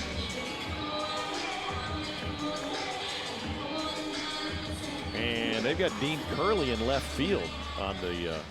No. That's what I thought.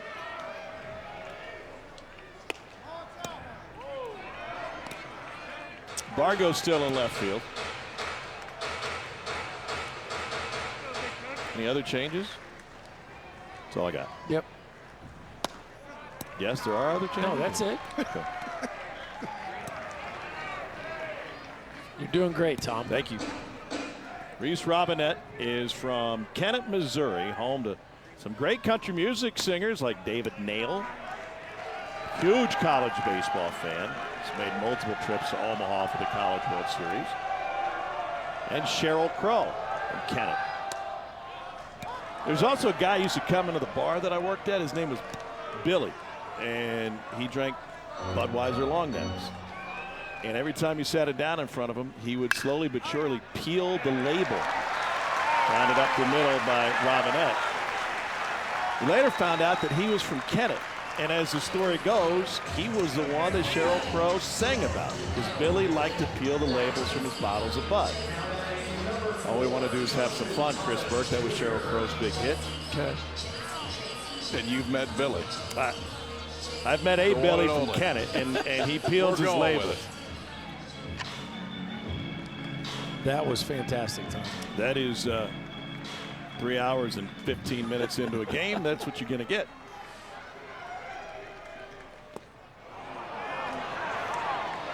It's the biggest city in the Boot Heel, Berkey.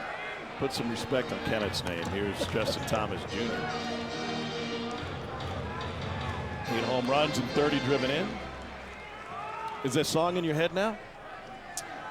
No. Dang it. But it's getting there. Now. And he drops the bunt down, perfectly placed off the mound to far wide. And the Hogs have 2 aboard here in the 8th inning. All right. Yep. And that's what you needed from the bottom part of that lineup. The leadoff single by Robinette. Justin Thomas Jr. takes advantage of his speed, lays down a perfect bunt right here. And now you get the top of this Arkansas order coming up.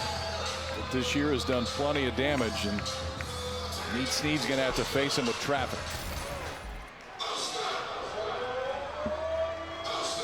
That was really nice by Justin Thomas Jr. The way he was able to get that barrel out from his body, set that angle, play catch with the baseball. And it hadn't been a laser show. 4 hopper up the middle and an infield bunt, but the Hogs got 2 on with nobody out, and you just knew they were not going to go quietly in this ball game. Davalon had hits in his first 2 trips to the plate. He used 2 for 4 in this one after a ground out and a strikeout looking. And he takes one there for a strike.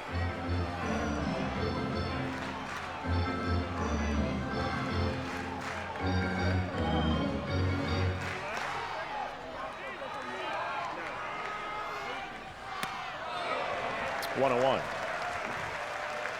Tying run on deck. Told you Davalon's a big Blue Jays fan, being Canadian. I said, who's your favorite player growing up? He goes, you won't know it. So Ryan Goins fan. You're right, I don't know.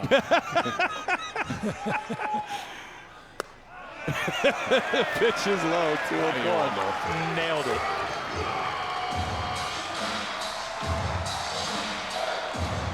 Hogs is 1 for 9 with runners in scoring position.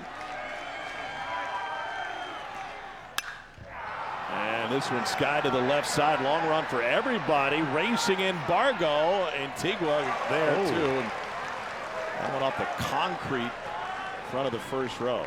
Boy, Antigua did not put the brakes on there and lost his glove in the process. Looks like he's all right. That dude plays with his hair on fire, man. I was watching him in warm-ups today, laying out for everything. He was playing infield in. Just plays the game with a bunch of joy, and man, coming in off the bench, running basically through the wall to try to catch that pop-up. New lease on his plate appearance for Davalon, the 2-2. Smoked right at him, and it came out of the glove. They got an out called, and the throwback to first is thrown away. Headed to second, third is Robinette. No play at second. Jeff Head ruled it an out on the catch. What in the... It was certainly not an exchange. His hand hadn't gone in the glove. Well, yeah, he's going to double him off. No, I don't think he caught it. He didn't catch it. No. But that would have ended up in a double play if they would have not called it a catch. They'd have been able to throw it to third and second. Both the runners went back. What a mess that was.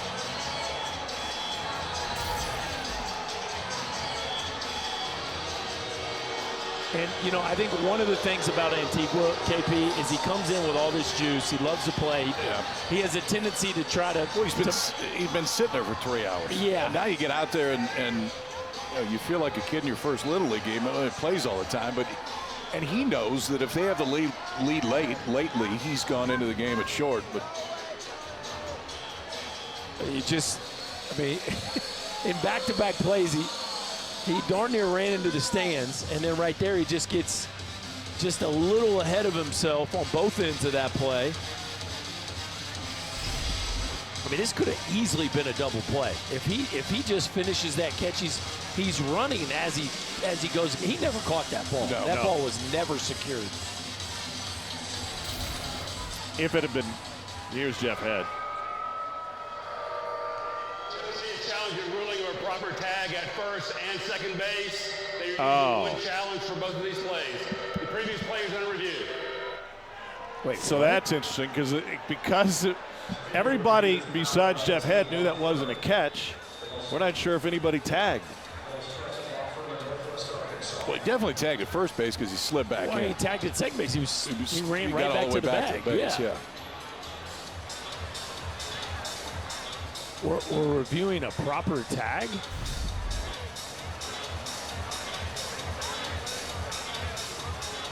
Robinette runs right back to the base. And then Thomas, as you said, KP, he has to slide back.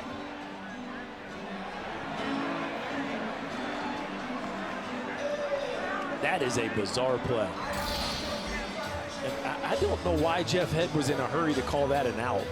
I mean, the hand never went to the glove, right? Why would you be in a hurry to Well, the other thing was that a catch?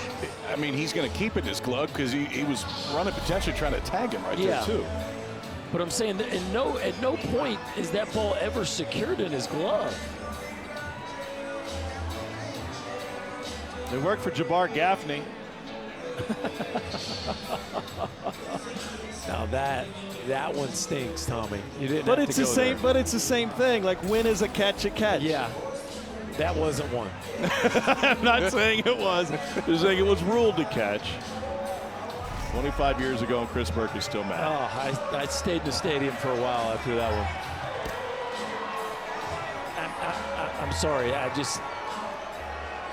Arkansas catches a huge break there. That could have been a double play a few different ways. They end up with guys on second and third. Tennessee could have very least gotten the lead runner if it was ruled properly, the runner at third. So that's E6. Yeah. Right? L6, E6. And Alvahiva Aloy, he's got 17 home runs in the season and counts 1-0.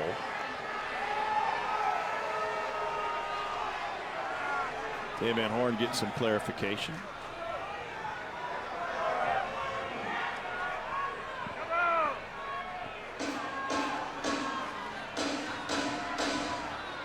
That was an odd challenge by Tony Vitello, wasn't it? Definitely. On the knuckles. Everything about that play was odd. I mean,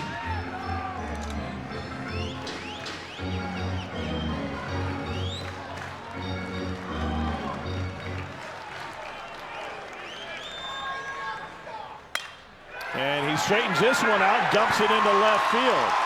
That was scored from third. Right on his tails is Thomas, and he crosses the plate. Here's that strength you talked about with Aloy. I mean, that's upper 90s in on your hands. The movement of Snead's fastball is going to come in on Vahiva's. I mean, this almost gets him on the grip of the bat, but strong enough to get through. Watch a read on second base, too.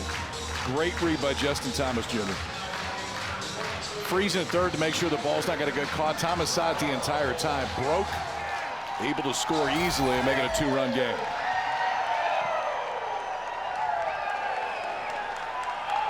Logan Maxwell takes a first pitch strike. He's got a couple of hits tonight, and he's reached base via a walk.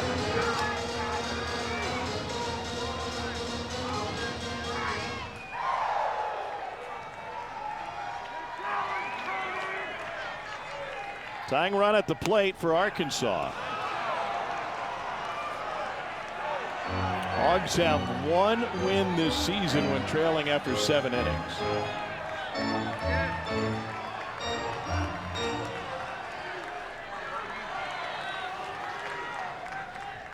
Runner on the move to the right side and throw. Aloy on his way to third. Back-to-back hits for Aloy and Maxwell.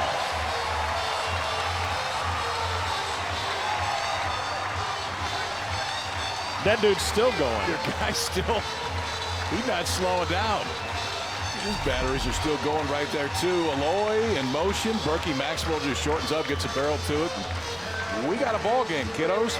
Yeah, well, we talked about the bullpen struggles for Tennessee. Now, 4 hits in this inning since Nate Snead has entered the game. Now, none of them necessarily lasers, KP, but 4 hits nonetheless. Cuellar's got a couple of hits tonight, including an RBI double.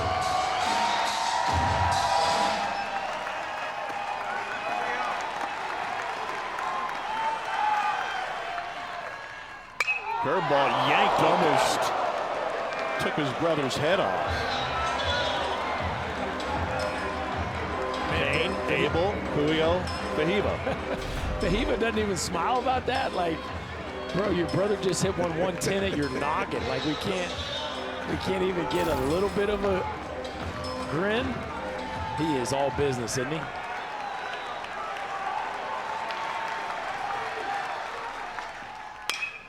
Connects on the 0-2. Antigua goes to second for one. On to first late. And it's a run-scoring ground out to make it a one-run game.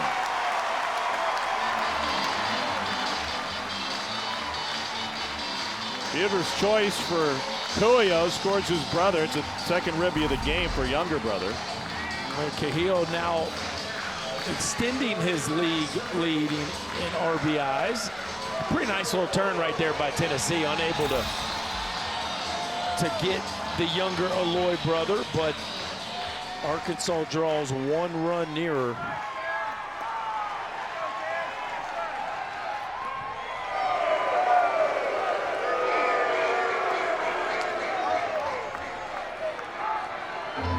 Arvidsson and Krenzel are getting loose for Tennessee.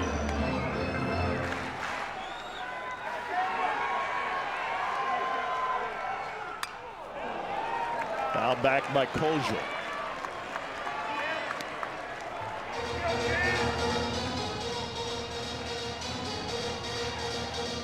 Multi-sport star in high school. Played quarterback, slot receiver. And that one just off the plate, 1-1. He was Nebraska's Gatorade Player of the Year in 2023.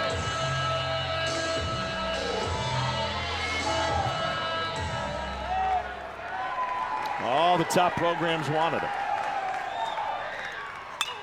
And that one underneath the breaking ball. Antigua sets up camp. But Arkansas made a game of it thanks to a big number in the 8th. Have yourself an inning, Hogs. How about Fayetteville dumping one into left? We saw Cahill leg one out. The Hogs responded like we thought they would. One-run game going to the 9th. 7 runs, 11 hits, an error for Tennessee. 6 runs on 13 hits for Arkansas. A 3-run 8th to make it a game again. First game of this 3-game series, and Arkansas going right back to the bullpen, and they're going with the big left-hander Hunter Dietz. Don't be fooled by the lack of numbers for Hunter Dietz. Made his first appearance of his career in the season last week. It is real stuff. It's a mid to upper 90s fastball from the left side, and I feel like we've said that like 9 times tonight already.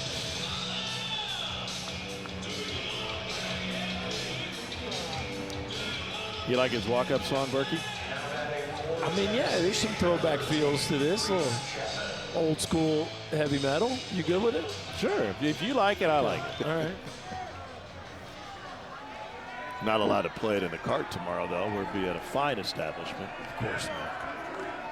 Here's Reese Chapman. He has reached base via walk twice tonight and greeted with a first pitch strike. Feels like the Vols need 1 or 2 here to feel comfortable. One more time. Yeah.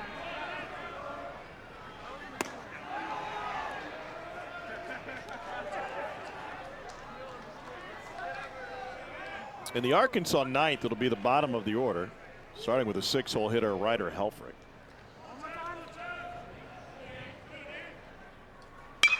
And a scorching shot to right field off the bat of Chapman. Leadoff man on for Cannon Peebles. Well, if you're looking for some insurance, a leadoff base runner is always a good way to start.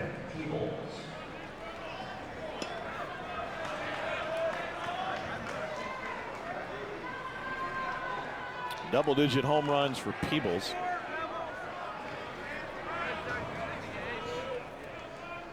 But just 1 for his last 13 against SEC pitching.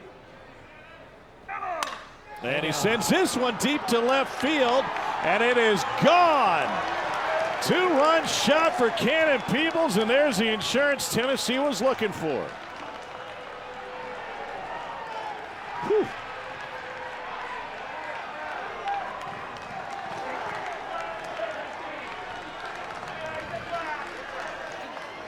Well, Peebles has really made his hits count this year. That is now his 7th conference homer, and this is a no-doubter, KP. A fastball down and in, and a backhanded bat flip. And that. The flare score on that is high. Looks like they're going to get a review there of the bat flip. The thing Peebles got to be worried about is that one did go in the direction of the other dugout, and that something tells me that's what they're looking at here. Are we discussing the bat flip, or are we reviewing it? Yes. I think we're discussing.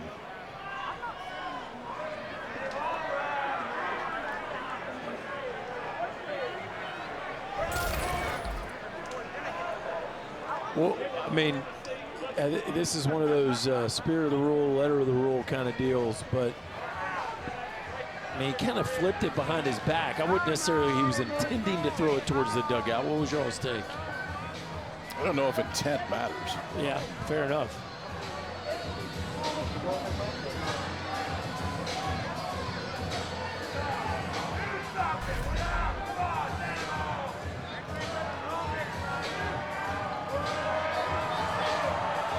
Dave Van Horn is not happy. I don't blame him. Honestly, I mean, I agree with Berkey. I don't think he was intended for it to go that way, but the rule's fairly clear. Yeah. Came out a couple years ago. If you flip it towards the other dugout, that's it.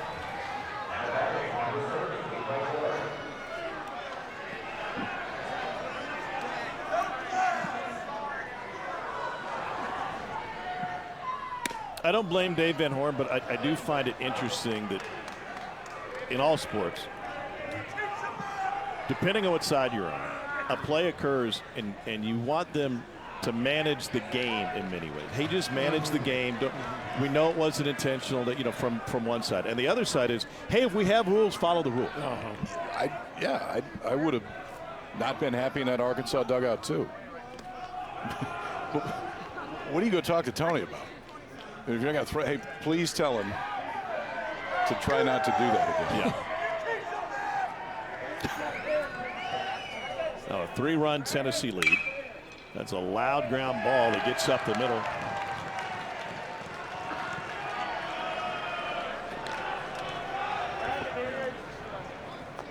Dietz has not gotten anybody out, and Dave Van Horn has seen enough.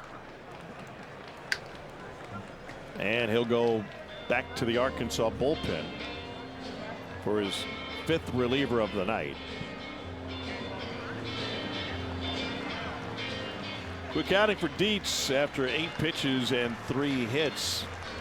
Teammate will try to protect him. We'll tell you about that guy after this.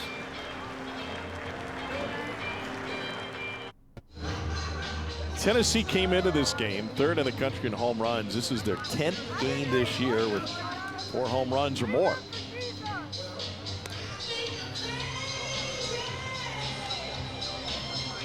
Well, they always say you hit the ball at the ballpark, it covers up some mistakes, and that's certainly been the truth for them in this one. That would qualify.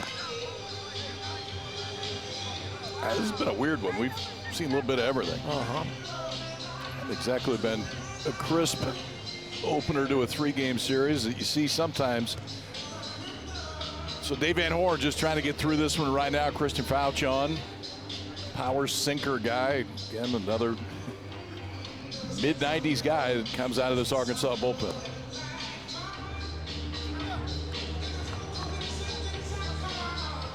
What kind of shape will Arkansas's bullpen be in for tomorrow's game? The only one they really extended was Gackle. So I would think that they're probably fine. Well, you have Jimenez. Yeah, who didn't throw, didn't even get up. Right, and you know he can give you length. And then you still got Wiggins. and McIntyre. So Coyle, I mean, it's a pretty deep bullpen. First pitch at 96 from Fouch misses, then count 1-0. Jay Abernathy now in as a pinch runner.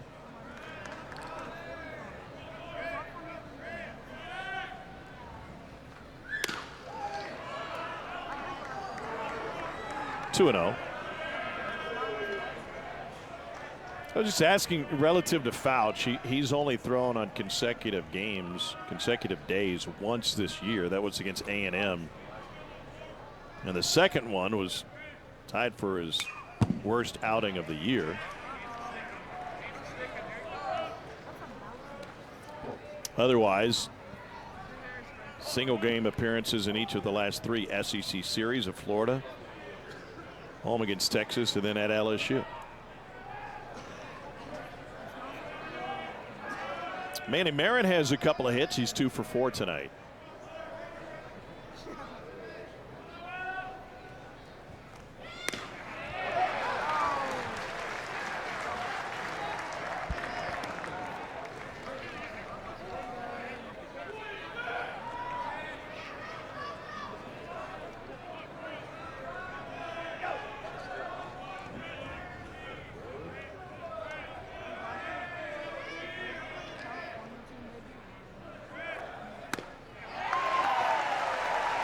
Just an easy 99. And this is bullpen arm number. This is the 5th guy out of the bullpen for Arkansas. Sits 97 to 99.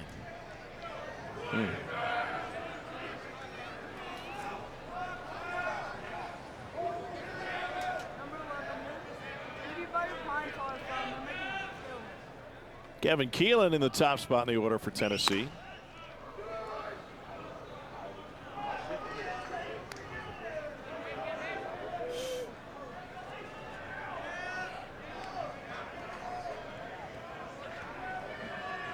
Fortunate news for former Tennessee flamethrower Ben Joyce. I was just thinking about guys who hit triple digits. His season is done with the Angels. What happened? Well, he went on the IL and got shut down. Yesterday was the headliner. I didn't hear that. You're too busy watching golf. Maybe. I think he had 5 appearances on the year. 2-1.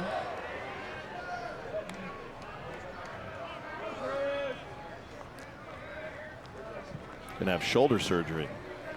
Oh man, I hate to hear that. Yeah, you don't like hearing shoulder.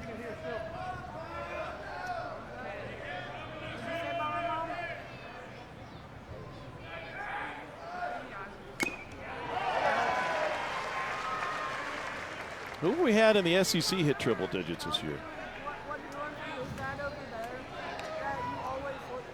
Well, a couple guys on this field. Fouch has. I think Franklin has. Snead has. I don't know if Phillips did last year. I don't know if he has this year. Has Doyle hit 100 this year? You guys had him at 99 last week. I know. Close. So now that you ask who around the league, we just have like 5 guys. Yeah, who all happen to be playing in this series. Yeah, I knew you'd have answers. That's why I asked. But Shores is up around that ballpark. Abernathy leads Tennessee in stolen bases. Big lead.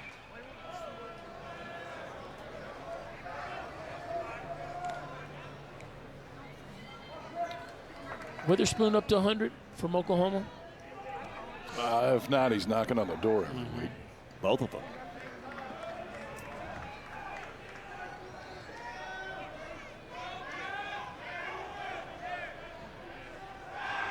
Oh, he was leaning.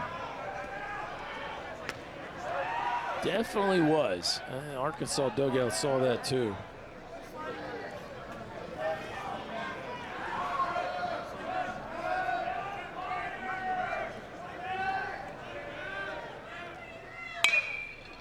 Through the right side, Abernathy will scoot to third.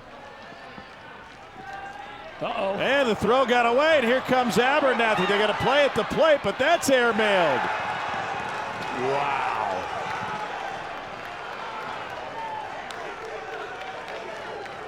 That's why you put him in a game. The other thing, too, is just that threat of a stolen base so often can affect the pitch. You see Abernathy on first base.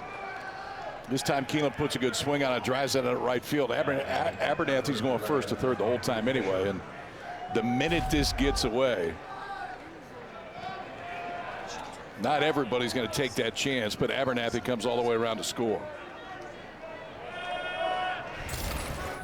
I couldn't tell whether Kojal should have caught that ball at second base or if the throw was that far offline from Maxwell.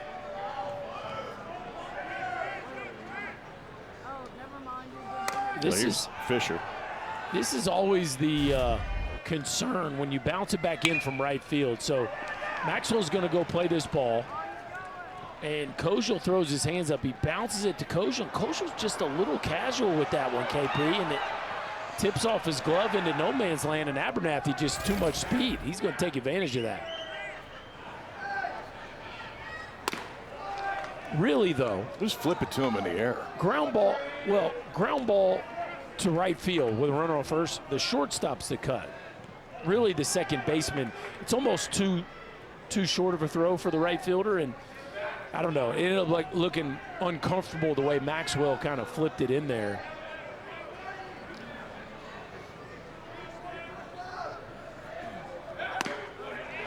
Typically, when the ball bounces, you tell the lead infielder to let it go.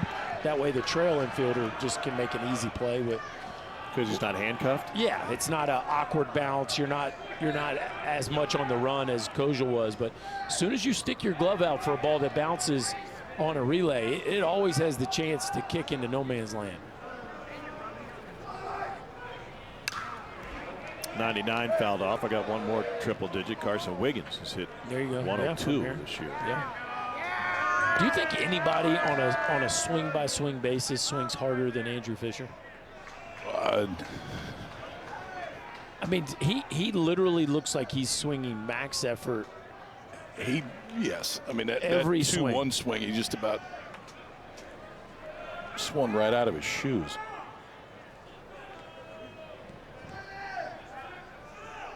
Oh, whoa. Goodness. That's why. Oh, touch off. He just missed it. Yeah. But you would think, as Keelan moves to third, you would think a guy like that would chase a ton and swing and miss a ton. And yeah, he punches out some, but he's walked 55 times. Yeah, 20 more times than he's K'd, and that one he just caught right off the end. He somehow puts all that energy into the swing without it getting long on the backside.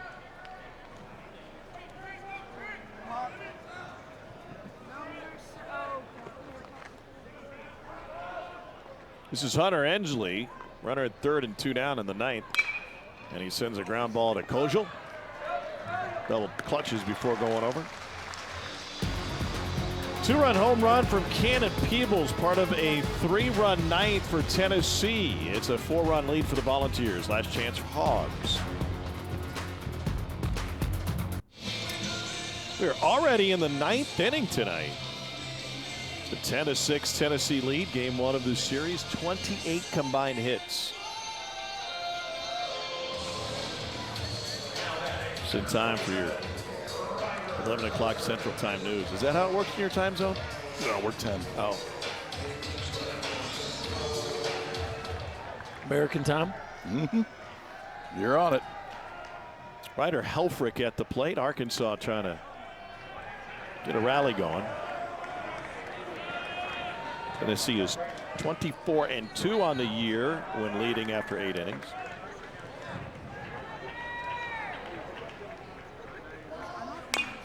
And the breaking ball fouled off.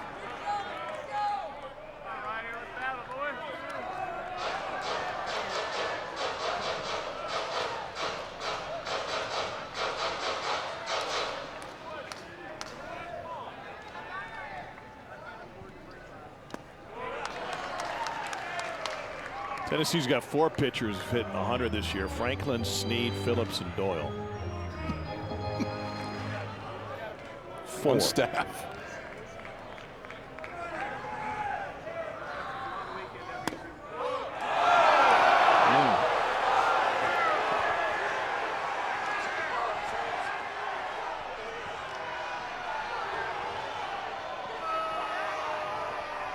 Not any happy faces in the Arkansas dugout after that strike 3 called.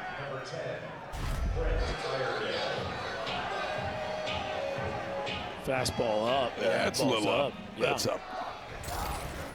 Hadn't seen that one called all night. I can certainly see the Arkansas frustration on that one. Here we go.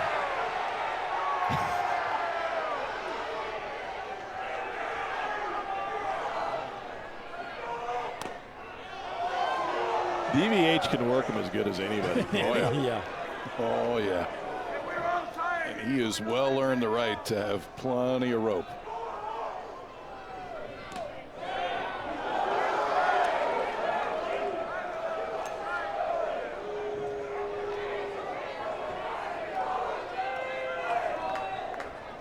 Brent Iredale is 1 for 2 on this one. And a short. Antigua charges, gloves, throws, got him. And the Hogs down to their last out.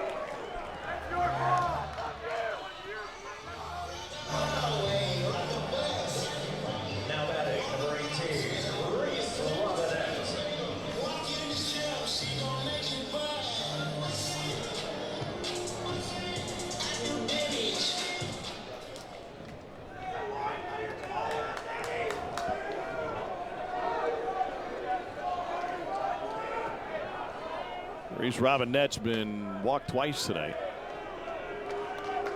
Signaled and scored in the 8th. I got the rest, boy. Don't worry, I got it. Ball. 1-1. Arkansas has not had a 1-2-3 inning tonight offensive. They've left at least one guy on in every inning. A lot of missed opportunities for this offense, no doubt about it. And playing deep was Keelan to get no play as Robinette sneaks one through for his second hit. Been on base 4 times tonight, Reese Robinette. Nice evening for the youngster.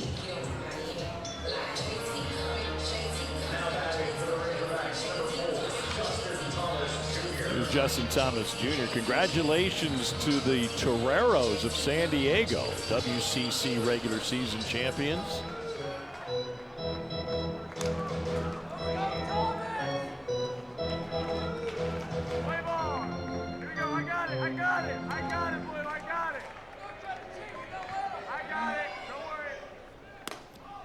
Defensive indifference allows Robinette to move to second.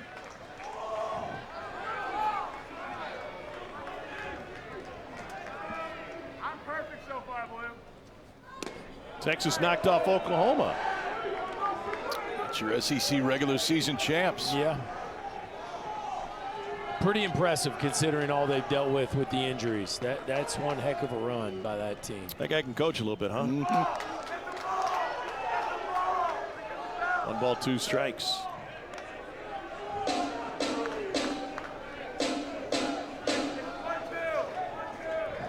Football, baseball doubled up year 1. How about it? Not too shabby.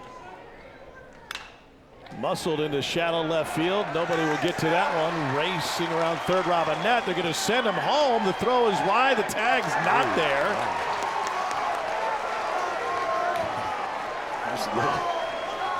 A little closer than you would want to see down 4 with 2 outs in the 9th. But Robinette just got that front leg in there.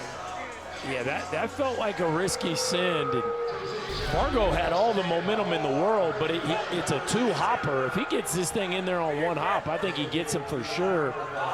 Peoples does a nice job, but it sure did look like Robinette got in there. Yeah, he's safe. Yeah, he's safe. It might make up for the play at the plate in a second when Robinette could have been safe. It wasn't a great angle to see.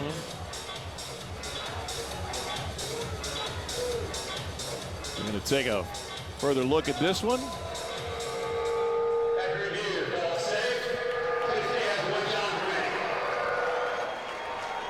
And it extends the game for Charles Davalon. KP, defensive indifference cost you a run right there. If you're a pitcher, does that tick you off? Yeah, because it's earned. Yeah. Yeah. I mean, can we not just hold him?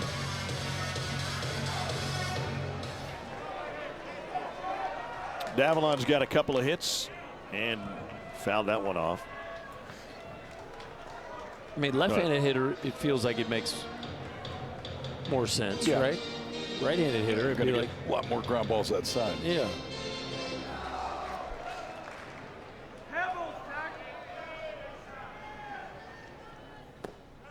And again, defensive indifference. Davalon's father is French. His mother is from Toronto. They met at an international track meet in France. He clarified they were middle distance runners, and he said, I've got no quick twitch. 1-2.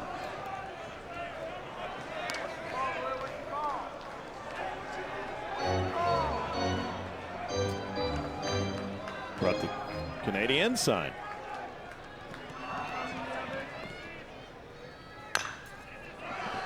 Little dribbler dives in the grass. The throw to first is in time. And that will finish off game number 1. Tennessee takes it 10-7. A weird one, an interesting one. But as we get to the final 2 games of the regular season, still a lot to be desired with tomorrow. Have a great pitching matchup. Yeah, I mean, this weekend's going to be incredible all around the league, but you got 2 teams kind of playing for 2 different things. Arkansas to hold on to that top 8, Tennessee with a chance to potentially host, and obviously took a step in that direction tonight. Yeah, and doing something they haven't done much of in the last quarter century, which is win here in Fayetteville. Tennessee with a game 1 victory behind Marcus Phillips, who really answered the bell, and the Tennessee offense carried the day. Home run came early, got off to an early lead thanks to a Dalton Bargo home run, and then home runs kept flying out of here. 4 home run night for Tennessee Volunteers. They'll try for the series win tomorrow. For Kyle Peterson, Chris Burke, our fantastic crew here in Fayetteville, I'm Tom Hart. We'll see you tomorrow on SEC Network Plus for game 2 of this series. Otherwise, have a great Thursday night, everybody.